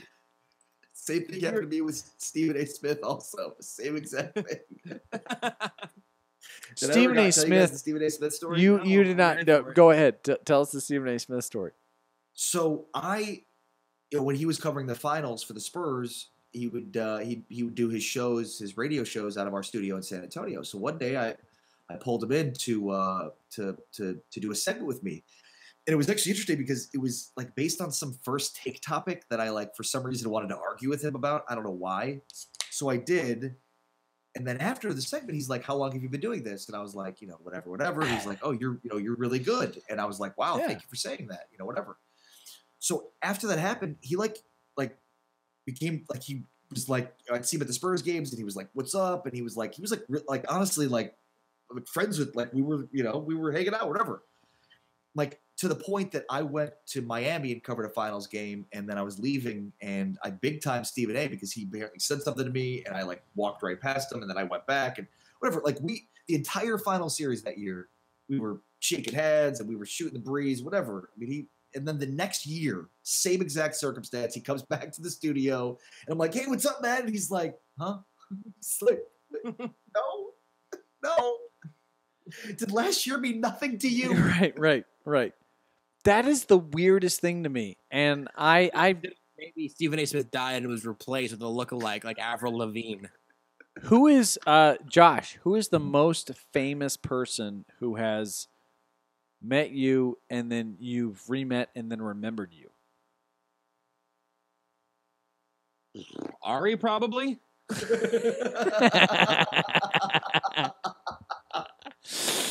Right, because Seren Petro doesn't remember Josh. I Week to think week, answer that he doesn't remember, and week to week. CJ, the answer to that question might be Mark Bowrichter. I don't know. He played in the NFL, and I don't know. What about you, TJ? Who's the most famous person that you Yeah, met? it feels like you have an answer to that. I have no idea. Bill Clinton. I mean, What? yeah, You met Bill Clinton multiple times? I have. First of all, I don't believe that. You have a cock, so no. I don't believe that he remembered you. He did. I met him when I was in high school for an essay contest, and I told him about my essay, and then I talked to him about it, and then like 5 years later, I was in college, and I met him again, and he remembered who I was and what my essay was about, and that's just because I'm guessing he has a photographic memory, but Politicians like have to do that. They have to remember people. Like I He- think that's yeah. Politicians are they're basically like if serial killers are turned this way, like politicians are just a little bit to the right. right. Like, I they're just a shade off from being serial killers. I was just astonished that he remembered that, because I kind of that is. felt like politicians for the most part are insincere people who don't really give a shit about the people that they meet, and that was really impactful for me for a long time. But I would say that it's probably because he has a photographic memory, not because he is just really invested in my life. Those things aren't mutually exclusive. They could have photographic memories, but also be completely disingenuous. Right. That's right. That's what I'm saying. Like, yeah, that's like totally, absolutely. But that was that. I would say like it's weird because I've also met Bruce Feldman, and Bruce Feldman, I've met him multiple times, and he has no fucking clue who I am today. He didn't know who I was from one meeting to the other. So. I don't understand that. Paul I don't even know Feinbaum who too. the most I've famous met Paul person I've Feinbaum like met is. 4 or 5 times, and he doesn't remember who I am. I've met him 6 times, and he has never remembered me from time to time. That's not possible. Like he's just got to be big timing you, right? Like there's no other explanation for that other than like he can't possibly bad not at remember that. meeting you. I'm How many bad at times do you that. how many times do you have to meet somebody before it takes? I have no clue. I've met him as a afternoon drive host in Arkansas. I've met him as a reporter from Kansas City 3 times. Once at SEC Media Days, once at 810, and then another time at Sprint Center for some reason while he was there for the SEC basketball tournament. I've met Joe Tessitore twice, and he didn't know who I was. Once in an elevator when he's talked to me like I wasn't doing work at SEC Media Days, and then act like I was like some lazy fucker, and then I had to like prove What? myself to him there. And then I met him another time at the SEC basketball tournament. Did Joe Tessitore like call you like lazy and basically He tell did. you to get out of his I way? he asked me. I told Joe Tessitore. He's like, so what are you up to today? And I said, oh yeah, I got a full day of work, man. I'm gonna be exhausted by the end of the day. He's like, oh yeah, really? What are you gonna do today? And so I told him, Whoa. and then he was like, all right, that's kind of a full day, and then left the elevator, and He then called you out on saying you had a lot to do today. Like who does that? Joe Tessitore does. When you're in an elevator, it's like, what are you doing today? Oh, I got a lot of work. Okay, cool. Let me go on living the rest of my life. Like I don't really care what that means. Strange. You know, I actually have a funny Joe Tessitore story. So I do some part-time work for ESPN Radio, you know? Yeah. You don't really mention that very often. For some reason, He doesn't actually mention I that don't very actually often. mention that. But for some reason, Joe Tessitore, like, I would get Joe Tessitore's mail to my house. Really? Yes. You got Like, Joe for some reason, Tessitore's. our addresses got mixed up. So I got like multiple, it would be like Joe Tessitore and then my address. Really? So weird. That's so strange. It makes, That's So I amazing. was getting Joe Tessitore's mail from like fan mail from ESPN, and I called ESPN. Was like, this is great, like this is cool, but and there's no checks here, so there's know what? nothing I could do with any of A this. really good story, since I'm telling shitty stories about Joe Tessitore, a really good story about a play-by-play guy was Ari Temkin. I'm drawing a blank on his name now. Oh my gosh. You can think about that. Why I admit two different things that I'm realizing now. Adam Amin. Adam Amin. Oh, okay. Adam I Amin. love Adam Amin. Yeah, You're a big Adam Amin fan. He was on the Saturday morning show we did one time, and TJ's microphone fell apart. That was true. It literally fell off. Like the Microphone screw fell came off. off and it fell off Yeah. onto the table, and I was like holding it in the air. Yep. Adam Amin, like holding the mic stand. Yeah, it was great. Adam Amin and I did this like ESPNU thing together because he was doing a volleyball game and I was doing like a package for ESPNU for his volleyball game. And so we got to eat pizza together and this whole thing. And so when I made it to Kansas City and he was doing a Sports USA NFL game at the time, he texted me and said, "Hey, I'm in Kansas City. Come by the booth. I'd love to talk to you." And he was just like over ecstatic, like, "Hey, I'm so happy to see you. I remember like we like commiserated, and it was just a really cool thing. Like, I'm so happy you're having success in your career. It was just like this sort of connection thing." And I was just always just like blown away by that he remembered the college kid who was doing a thing for a volleyball game and said, "I'm going to remember that kid," and like it made that connection. Because a lot of people don't do that. Cool. Yeah, No, most don't.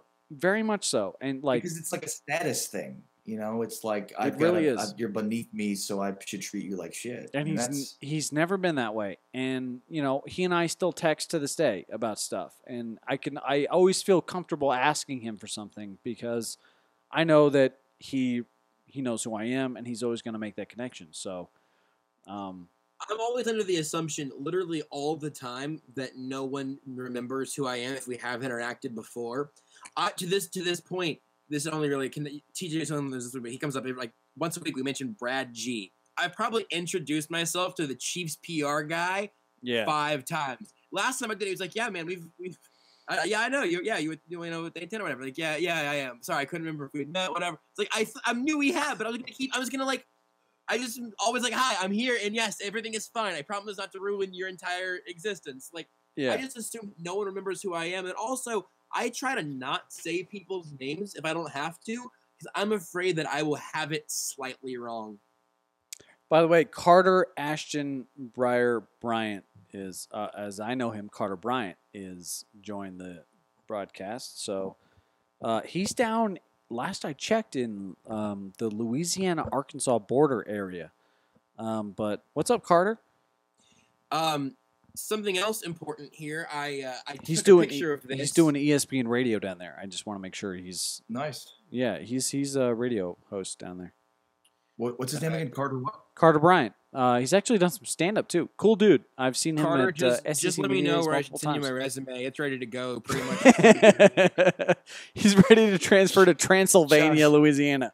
How long have you worked in radio and you don't know you don't need a resume in radio? That's a good point. Like, I was about halfway through my college education whenever I got my internship with 810, and the ease with which I was like, "Yeah, my grades are really good," and like, "Yeah, sure.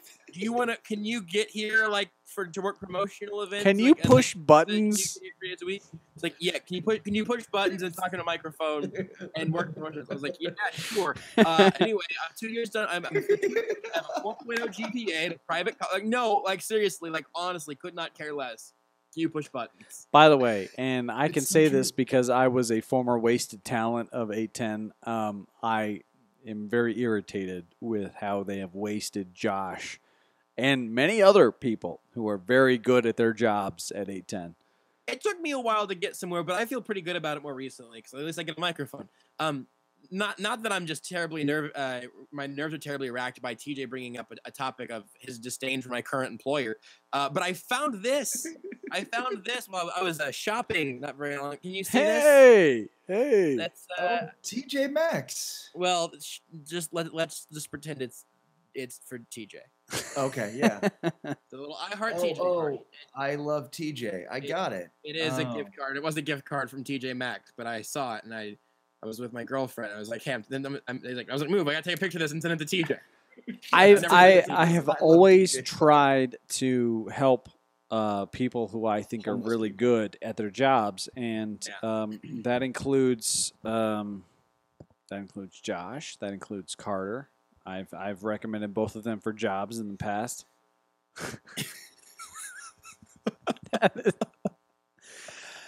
The fact that he missed that field goal is unbelievable. Extra point. Yeah, extra point. Have you guys? I could not believe that. I could not believe that. The Saints. There was a game. The same thing happened, but it was a crazier situation where I think it was the Saints. They scored a touchdown to tie the game at the end, but it was like a crazy touchdown with 15 laterals. And then their kicker missed the extra point, and the announcer just goes, "No! Why would he do that?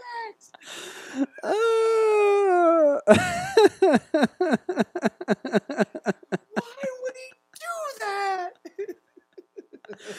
Justin Tucker missed a field goal. No! I think it was the Saints. I've got to see if I can find this. Who is the most beloved kicker of all time? Is it? I think that was the kicker that didn't he beat up a paper towel dispenser or something, broke his hand. No. Martin Gramatica. No. Way more recent. Gramatica hurt himself celebrating. No, it was a kicker for, I wanted to say Graham Harrell, but he was a quarterback. Dan Bailey? No, I think it was the Saints kicker. Dan Bailey was the Saints kicker. He's been a kicker for the Cowboys and the Saints. Was it Will Lutz or something? If I see his face, I promise it might have been Will Lutz. Will Lutz. That was the kicker. Is he still the kicker for the Saints? I know Josh Brown beat up a paper towel dispenser, and then also his wife. So that one's not funny. Chris Bennett says 222 for 222 on extra points until yesterday. Mike Vanderjagt? Was it? No, Justin Tucker, pride of Austin, Texas. Vanderjagt's a fascinating story because Vanderjagt was incredible. Yeah. Until he missed 3 field goals in a row for the Colts. Garrett Hartley. Hartley was a kicker for the Redskins. Did he punch a paper towel dispenser or something? Hartley was a kicker for the Redskins, the Saints. The Saints, he won the Super Bowl with the Saints, and I'm pretty sure that I partied with him on Bourbon Street once. Oh, I partied with so many. Yeah, right. Can I share my screen on this? Is there a way to share a screen? Did Garrett Hartley not break his hand or something? I wish so. Do we know how to share screen in this situation? I mean, you can send me a link, and I might be able to share it. Thank you. Joe Lucas is Tony Frisch on YouTube. What's that? Dakota says, full-on blitz, man. Peyton called him an idiot kicker. Mike Vanderjagt. Mike Vanderjagt was the kicker for... Vanderjagt was the kicker for the Colts, right? Yeah, the Colts. I thought Garrett Hartley had some Vanderjagt was the kicker for the Colts until he missed 2 field goals, and then they cut him. And I thought it was so savage that they cut him, and then they signed Vinatieri. Jeff Reed is who you're thinking of. What did Jeff Reed? This is the best headline ever. Reed throws towel tantrum. Towel tantrum. Okay, so I'm seeing. Yeah, was he a Steelers kicker at one point? Oh my god! God. He was. Pennsylvania State Police say Reed threw a temper tantrum at a Sheetz convenience store in New Alexandria, a tiny borough about 35 miles east of Pittsburgh, because its restroom didn't have any towels. Yes. Okay. Sorry for slandering Garrett Hartley. Reed has been cited for disorderly conduct and criminal mischief. Offenses similar to traffic tickets that carry a maximum fine of $300, 90 days in jail. Police say he broke the towel dispenser, then used profane language to an employee, and also outside the store. That sounds like Was Pat he McAfee. also a Saints kicker at one point also? Or was he just Steelers? Maybe just Steelers. Google Jeff Reed and look at a couple of his NFL headshots. They're amazing. Also, pride and joy of Kansas City, Missouri. Born in 1979. That sounds like Pat McAfee, who like jumped into a river naked and got arrested. Like, I don't know, 2013, 2012, sometime around there. Jeff Reed is definitely a messed up person. Yeah, Google Jeff Reed and look at his pictures. Ideally, like the one that's where he's not blonde is probably my favorite picture because like it's just insane looking. Who's that chef that he looks like? The annoying Guy chef? Fieri. He looks like Guy Fieri a little bit. Can you What not is call him that? Guy Fieri. Can you just call him Guy Fieri? Guy I Fieri. feel like it doesn't need the actual. Need the authentic. I mean, accent. that's Guy Fieri. Sure. Isn't his last name Fieri though? Like, is that not true? Fieri? No, it's Fieri. Okay, Fieri? Fieri. Guy Fieri? He's never been to Italy. Okay, he's never been to Italy. He has definitely never been to I haven't been able to verify completely yet, but I believe that I'm looking at the top half of a picture of a naked selfie in a mirror by Jeff Reed that he took with a Motorola Razr. That was a great phone. TJ, check your text messages. You have to see this ridiculous play by the Saints, and then the announcer. We need to hear the announcer scream. No! Oh! Well, wow. you have to send it Jeff to me Reed, in a sorry, message guys. not a Jeff text. Reed was as the first athlete dong to be featured on Deadspin. Wow. I thought I could be the first, but that's disappointing. Was this against the Jags? Oh. This a was ridiculous play. To I tie the game. remember this. This was the John Carney statistical. missed the extra This point. was the most statistical and probably Yeah. like in Statistically history. improbable. And like so the Saints did a hook and ladder to tie the game, or was it to get within a point of tying the To game? get within the point, and then John Carney missed the And extra then point to tie Carney the game. missed the field goal. It was like 1,000,000,000 that would ever happen. You And have it to play happened this, in that and then game. the audio. You have to play this. Well, you have to send it to me in a Facebook message or something. Jeez. Just Speaking like of somebody who a doesn't know text. technology, Well, you send it to me in a text message, so I can't pull that up on my That's a- laptop. if you only had an Apple, it would sync nicely with your computer there. Yeah, but it wouldn't be sent directly to my computer, which is what I Yes, need. it would. Jesus Christ. I'm trying to. Who I don't even believe in. I don't even think he's real. I don't even think Jesus Christ is real.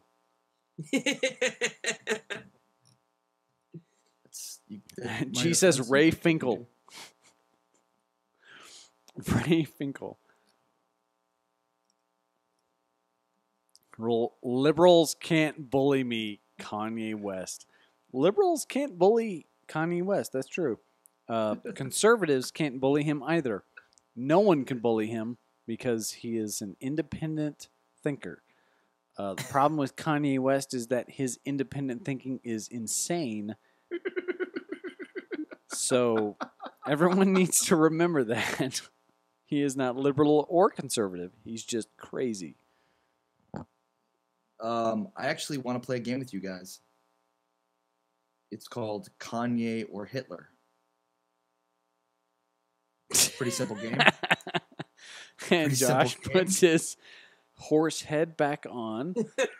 It's a pretty simple game. It's pretty self-explanatory. I'm going to read you a quote. You're going to tell me if it was said by Kanye West or by Hitler. Josh, Great. Chris says Josh Brown is the former Giants kicker who beat up his wife. Yeah, I was avoiding that one. That one wasn't as funny. You didn't really avoid it, Josh. You kind of walked into it. I said that I was avoiding Josh Brown in this conversation. Now I just have to find the graphic. Dakota which has says, you cannot tell me these guys didn't burn one before the show. I live in Kansas, and Horsehead notwithstanding, I've had 2 Leinenkugels tonight. I love that Stone Chris Cold. says Finkel is Einhorn. And also, how about those Nuggets, TJ? The Nuggets would be the 1 seed right now in the West. So after how many games? I don't know how a game can mean so much and yet mean so little unless it's the Nuggets beating the Warriors.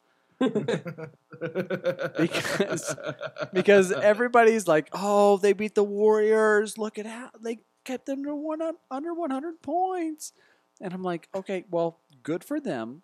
It means a lot for the Nuggets' confidence, but it also means nothing to the Warriors who don't care that they lost to the Nuggets because they lose to the Nuggets all the time. It doesn't really matter. They're waiting for the playoffs. Where this is disappointing. I used to have the Kanye or Hitler list pretty readily available, and now I If don't. only there was a way you could search the entire internet for it. No, it's a list. It's a list I made.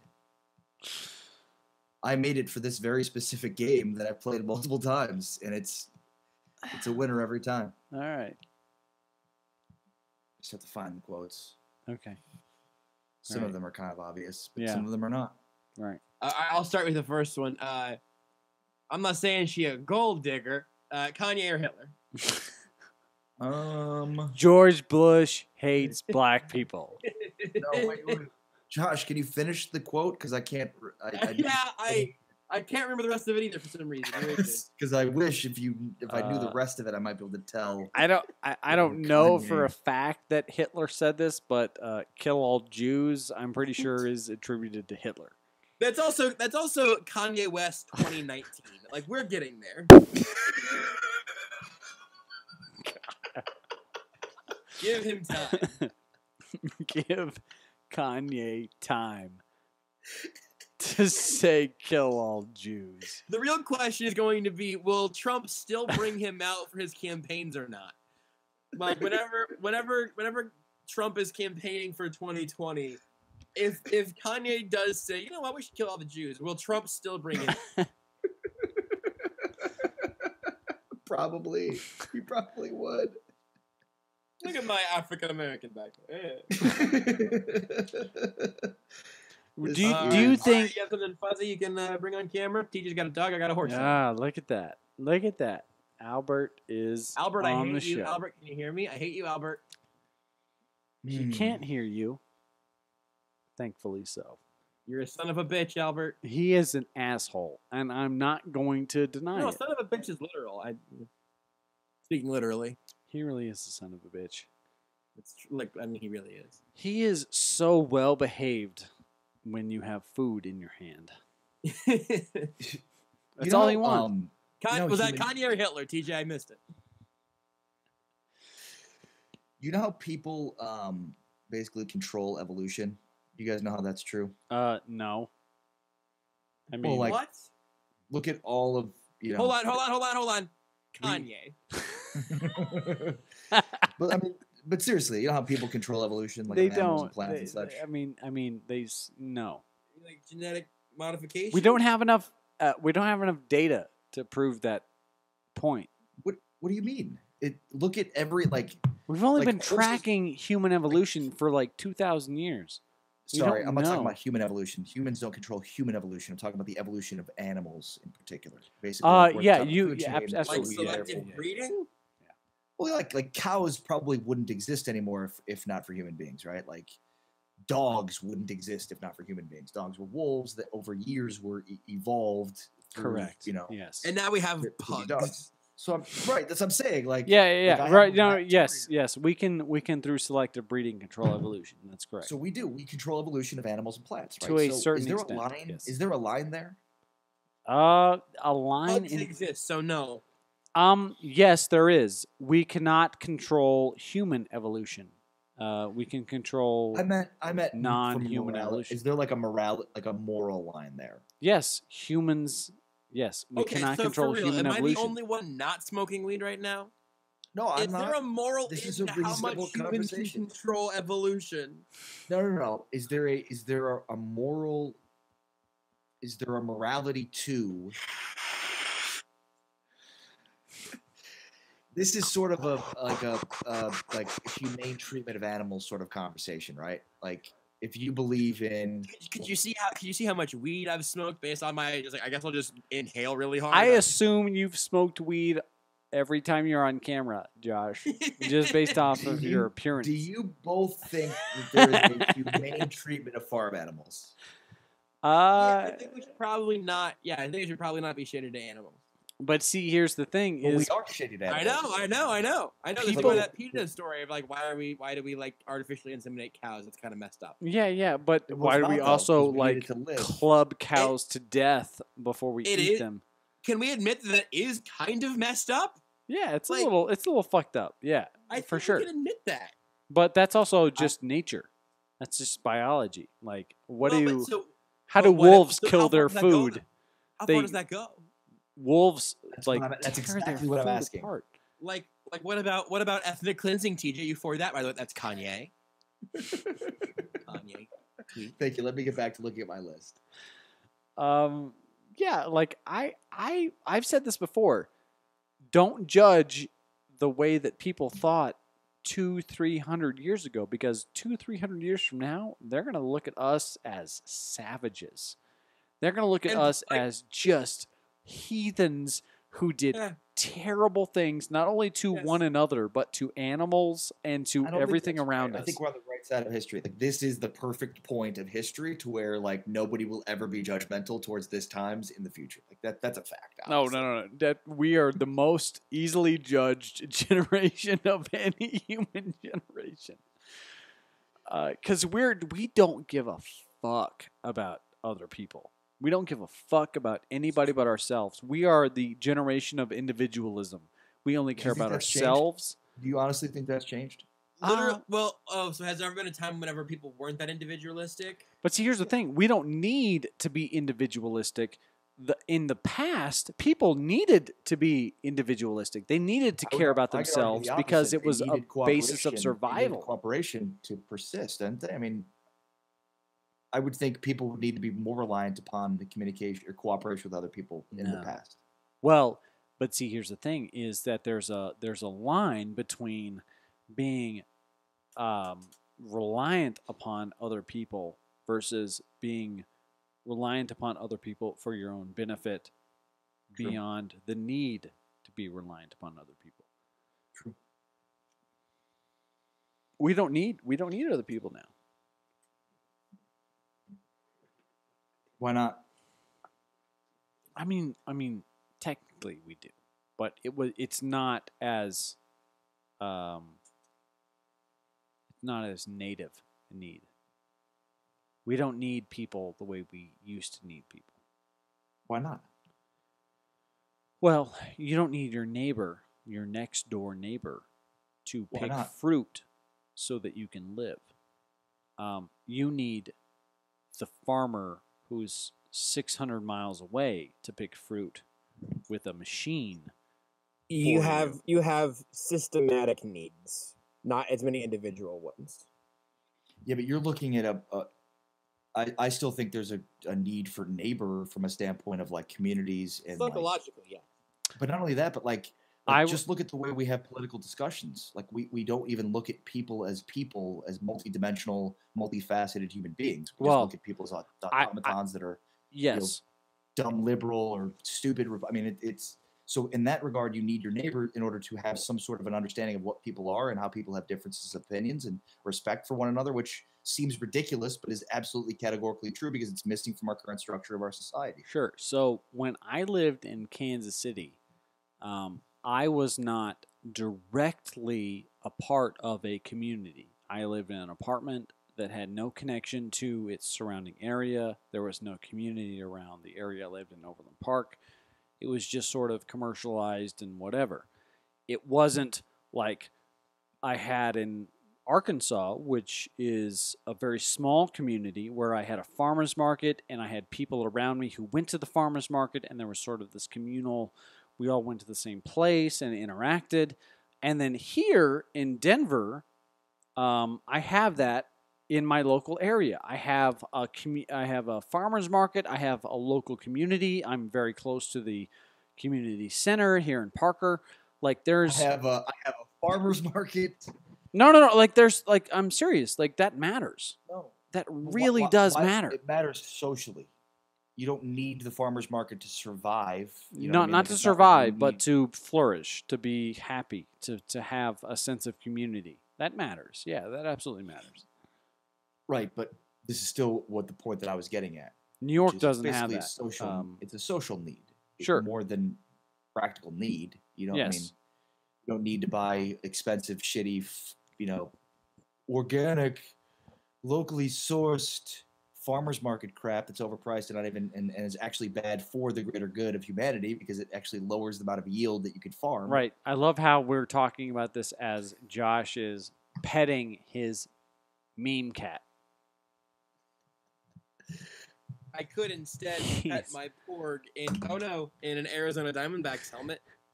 And we He is do we have petting. anybody watching this anymore? And if not, can we play the John Carney thing that I sent you Where did you send it to me? in Facebook? In In Facebook. the Facebook world. All right, hold That's on. the only community that I need is a digital community on Facebook.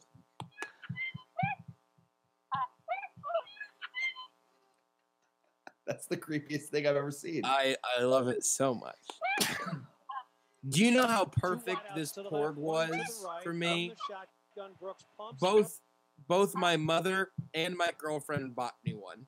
Mhm. Wow. That's incredible. Yeah. Is your girlfriend your age, Josh? No, 7 or 8 years younger. It's fine. Seriously, though. She's 1 year younger. 1 year younger. What does she do? 1 year and a half. What'd you say? What does she do? She's a manager of a coffee shop, and she's going to grad school in a couple of weeks. Nice. Yeah. All right, hold on a second. We have to. She's going to wait through- Manchester, England. All right, there you go. Seriously? Yeah. So this is She's smarter than I am. This is John Carney. And Stallworth tries to get away from some people and does to the 38-yard line. Are you guys listening? Can you guys hear this? They're going to lateral the Yes. ball to Michael Lewis. Michael Lewis tries to stay alive. He'll lateral it to Deuce. Deuce needing Oh my help. goodness. He laterals across the field, and the Saints are going to take it in with Pathan. If this is legal, they've done it. No. Jerome Pathan diving into the end zone. That is Jim Levitt. And I just witnessed what I just saw. No, take not place. Jim Levitt. That is All sorts who is of that? incredible plays Jim along Everett? the line for the Saints to stay Jim alive, Everett winning the extra Was the point by Saints John Carney. coach. That's not Jim He Levitt. No! He missed the missed extra it. point wide right. Oh my Oh God! That is Jim God, Everett. How could he do that? Jim Everett, who was a. John Carney misses his first extra He's point just like. of the season. Did Carney ever kick again after that? How wonderful it's going to be to make this play and have everybody just love me at the end of the game, but it didn't go down like that.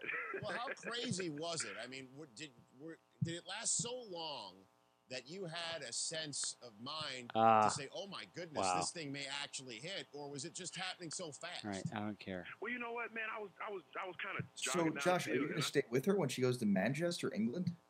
She's only going over for like intensives, so it'll just be like a vacation for both of us. She'll be gone for like a week, and then whenever she gets back, we'll both be happier. That's a good point. Yeah, So she's good. going to go to England for a week? Yeah, she goes over for intensive. She goes over for like a week of like lectures or whatever, and then does the rest of the stuff like remotely. It's apparently like a real grad school thing that they do. I don't know. That sounds awesome. Yeah, it keeps Hopefully she living. doesn't. Hopefully she doesn't meet a smarter, better looking guy than you in England. Hard to believe there would be one, Ari. He looks very English. So Also, don't take the red pill. I'm taking any pill that is offered to me at this point. I If- don't make enough money to be refusing pills. Can't be the first person that made the Matrix reference to you while you wore those glasses. I haven't worn these glasses on camera yet. These were gonna be in a future Watch Mojo video. R.I.P. in peace. Watch Mojo. R.I.P. Watch peace. Watch Mojo can go fuck themselves. Oh, great. Wow. No, I'm just gonna say that out loud. Seriously. They can go fuck One themselves. Lamarita and TJ's burning bridges. TJ is the ultimate bridge burner. I really He am. is a bridge burner. I have no. I suffer no fools. You suffer no fools. I really like. I really don't like this whole Kansas City Chiefs thing. Like it. It's not even worth the time it would This is where take. the suffer no fools thing backfires. This is why even I couldn't stop. I couldn't refuse the opportunity to give you an all lowercase response tweet. Like, for someone who really doesn't care about what someone thinks about them, good God, you respond a lot. Like, it's just No. Yeah, that's the thing though, is that I really don't in proportion. So, like, if I respond once, I get Hold on. seven. Hold on. I don't want to make a facial 1,000 expression that you're going to hold against me for the next decade. Jesus So let me go Christ. ahead and all right, now say it. I get 7,000 responses to one response. So it's like Why ever give one response? I just would never tweet about it again. I'm just saying. People say you respond so much. I respond once, and I get 7,000 responses. Oh, that's and, fine. I don't know why you would respond once at this point. Like, that's Well, I don't. legitimately. That's just I really don't. The only response I had was to you, and the No, I responded to a tweet that you threw out to the yeah. masses. So I was You just said not that, like, responding at all. I Chiefs didn't fans really tweet a care about you single a thing lot. about the Bengals game, and then I got literally like it was I couldn't my mentions. I could not look at my Broncos mentions, but mentions from people who were talking about Broncos stuff because Right. Chiefs fans just like unsolicited were just flooding my mentions. Could with- not stop retweeting you from 6 months ago. Right. So it's like, what do I do? What do I do with that? What would you do with that?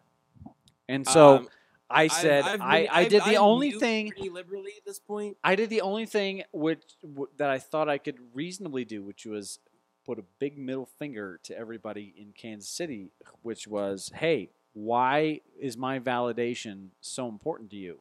Why do you need to keep retweeting this? Why is it so important to you? I just think That I because validate- everybody who's a Chiefs fan, even if they weren't, and this is happening all over the city right now.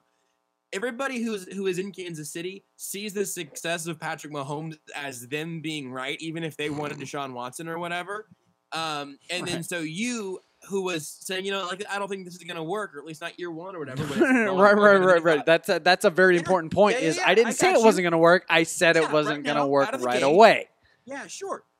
And so, but people, whenever someone's team is succeeding, they see that as them winning, and the thing you said was wrong about this season, and so they want to flaunt themselves being right, even if they weren't that excited about Patrick Mahomes when they drafted him. But it's their team succeeding, Sure. and then they get a villain to flaunt it over, and that's just the psyche of a sports fan, Right. being kind of miserable on Twitter. So I get that, Yes. but it's mutated from you thought he was going to struggle slightly at the beginning of the season. No, you're right. It has. To I you think thought he you're was right. going to suck, and you I hated think- no, Patrick no, no, Mahomes, you're right. and it You're just right. mutated into this whole thing. It's evolved in a way that is no longer accurately representative of the original things you said, and I think you are totally right to be surprised that the internet is taking things out of context and blowing them out of proportion. I also am stunned by that happening. I just think you're getting eaten up by the internet at its most, like, as an apex predator. And just for sure. Like, stop. there is no If you- question that if you I am hang going on, to you'll feast. benefit from it I am eventually. right. That's the thing that Ari just said. Ari's 100% right.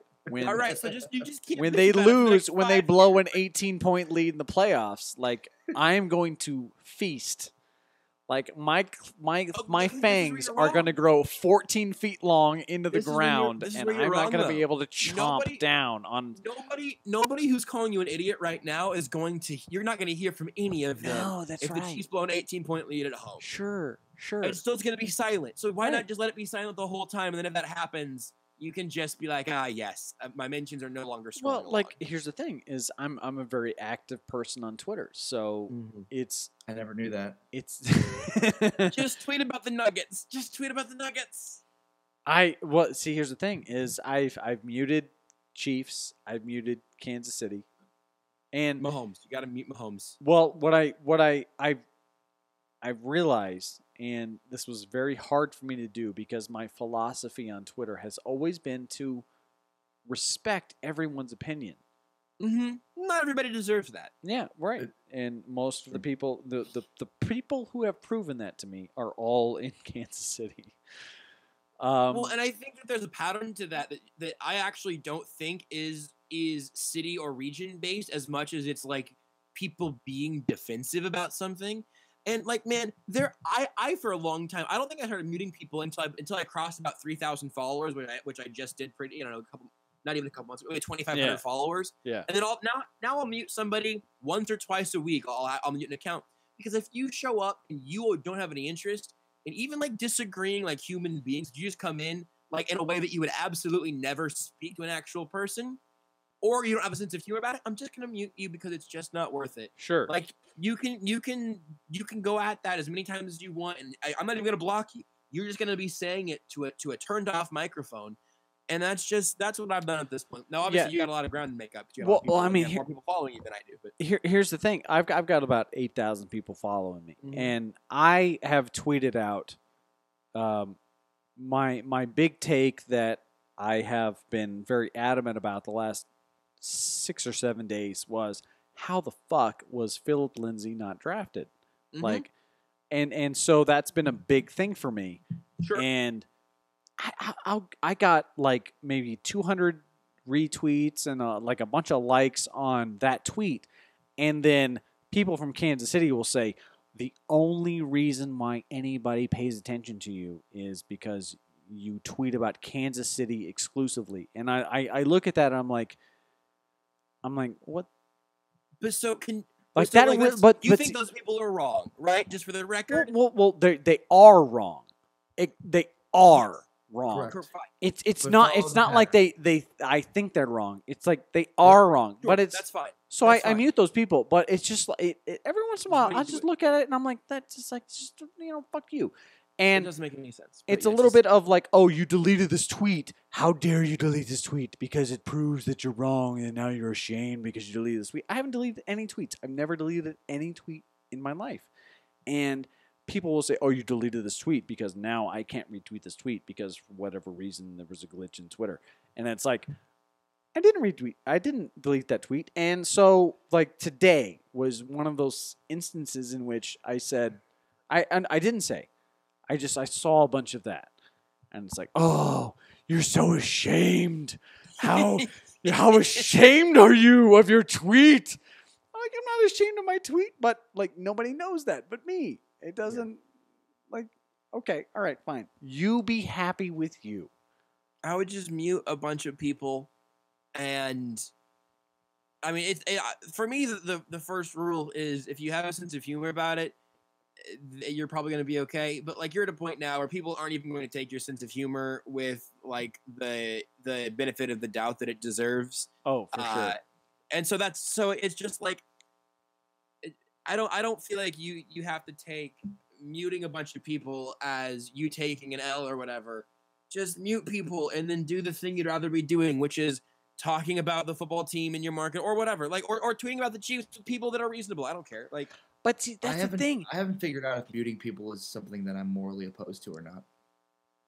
it's just, all it is just there's now a pane of glass separating the two of you. I'm good with that. No, but it's If you fling poop at me, if you fling poop at me and I put glass between us, I do not feel bad about that. Ari is It seems cowardly. Okay, it seems cowardly. Ari is much better at this than I am. That he has the confidence in his opinions to just say them and then just let them go. True. And then not go look at the reaction to them. And I am not. I am a very neurotic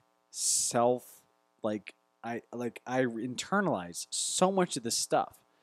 Because And you have to take satisfaction out of the fact that people will literally watch a Chiefs game and then watch a touchdown happen and then tweet you about it. Like, that's amazing. That's power. You have that power.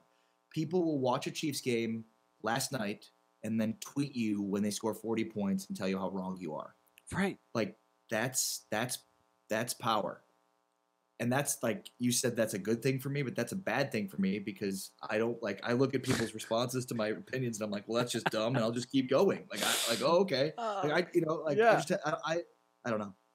But you know what, Ari? That's the reason also, TJ, that people say that you're insecure. Because if you have to constantly be and I get this all the time about like Marcus Peters. Like, oh, Sure. if you actually thought this. if you're constantly defending your opinion, you're trying to re-bolster it over and over again, that comes off as fragility and insecurity because you're not Ari. We're just like, Amari Cooper's worth the first round pick. Go to hell, everybody. Peace. Like that's confidence, right? On the internet. Right. I really do. He is. He's very much worth a first round pick. You're an idiot. I hate you. You should die. You're just bitter because you got fired from, I don't know, pick a job you got fired. Hey, Josh, you will eventually get fired from a job. Oh yeah, no, I know. I don't know what job it'll be, but I will eventually be fired. I'm honestly I'm surprised because Josh has some really good opinions on things, and anyone who has good opinions on anything eventually gets fired. So yeah. I'm waiting for when that happens, and I think Josh is in a position where his boss. I know what it is. You say what you think it is, then I'll tell you what it is. Josh does not really have a job where his opinion can harm him because his boss does not pay attention to the platform he has. But here's the thing. I think Josh has a much bigger platform that he's built. And I'll give Josh a ton of credit for this. I think Josh has built the station from nothing into something. Has and Chad Boger has had absolutely nothing to do with that. And it drives. Hold on, you can keep talking if you want, but I'm going under here. if Chad was honest about it, it drives him crazy. That a personality would build a station that he thought he could build with nothing. And I think that irritates him a little bit. Even if he doesn't say thanks for watching my last episode of this podcast with TJ and Ari. Next week, it'll be somebody else here with TJ and Ari, and I will be on a remote island somewhere privately. And this is why I know that even though Josh never compliments me the way that I compliment him on this show, I know Josh will never leave me. Because I recognize that he has talent, even though Chad Boger does not.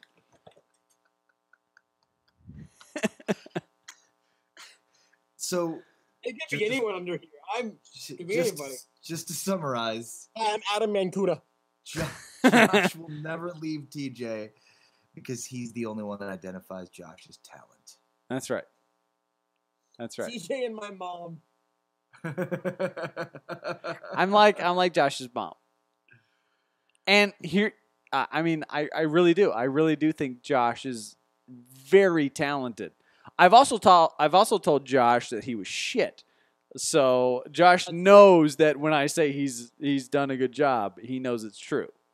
Because I've also told him that like when he started, he sent me a couple of podcasts, and I was like, this is terrible. And if you listened to Josh's podcast, the RTK podcast, it is pathetic. It was atrocious. He will listen back to those and be like, who is this moron? You know what you're wrong about? I will not listen back to this. I've been there. We all have. I remember Ari listening to my radio shows and saying that I was talented. So this is all cyclical. And you are.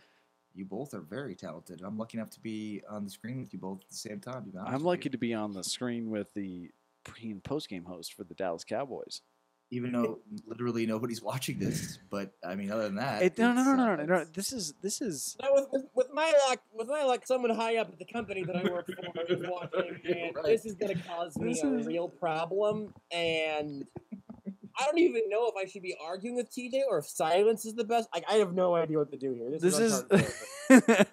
Josh is currently insecure because of his current work environment, where And I he's really not like sure being whether or employed by not all of the companies that telling want me Kevin to work with Keatsman them. that he sucks at his job is a good I like- idea or not. I like the idea of having multiple outlets to express myself creatively. And TJ's quest to make that only one outlet and the outlet that he also works with, that's a bold strategy from TJ. Well, see, here's the thing. I have learned from the people that you work for. So you need to remember that. I think the truest and safest thing I can say is that I am scared of all of you. You don't need to be scared of me or Ari. I don't know if you need to be scared of Zach, because Zach is Zach's got a little he's got a little bit of American Psycho in him.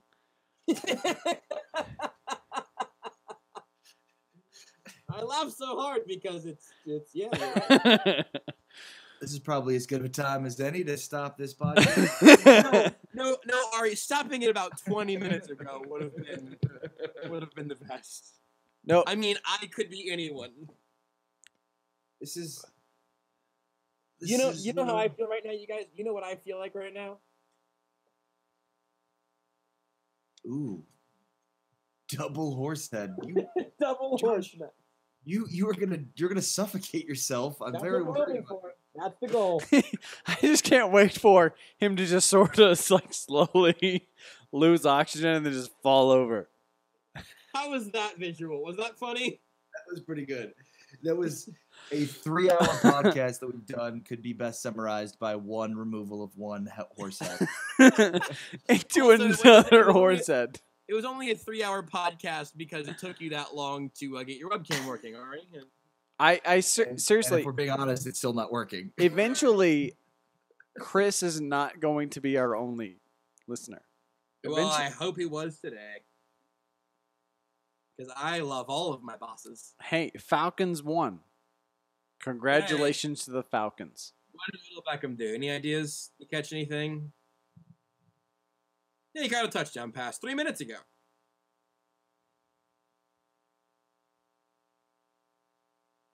I won one of my fantasy leagues. Good show, everybody.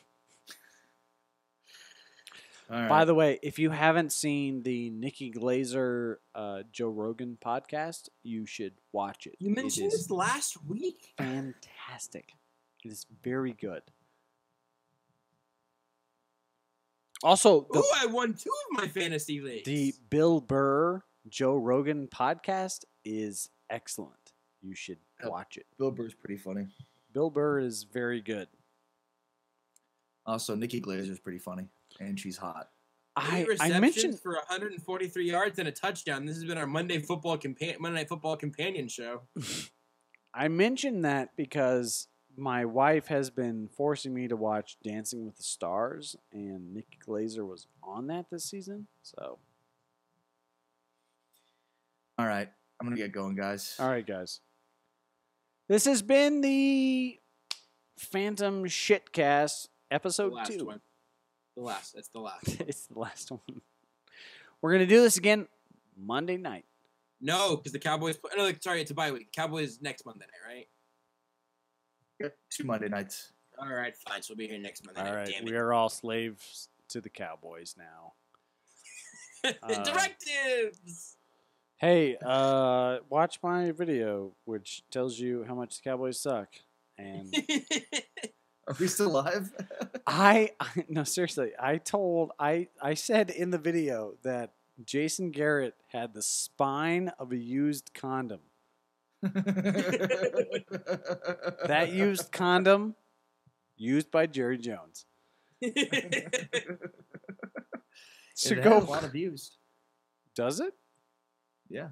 How many views? Let's see here.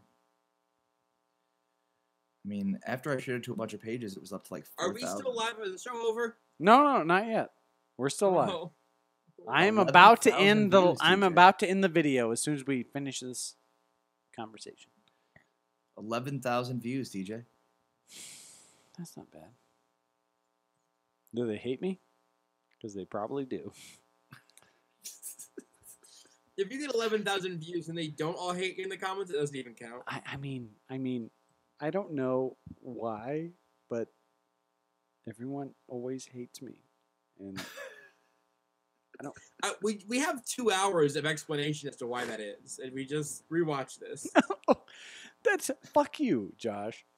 That is my response There it to is. you. All right. That is my response to you saying "fuck me." Like I don't know, a week ago or whatever that was when we were talking about Tyreek Hill, and I didn't read an article about somebody else who also hit a woman. It's not even what you don't even know what it was about. No, I do. I actually did read it. So there we go. I do know what it was about, and Fantastic. I have not changed my opinion after reading I it. didn't think you would change your opinion. I just thought that you should read it before you tweeted about it. Please. You called me Fox News. Yeah, that's true.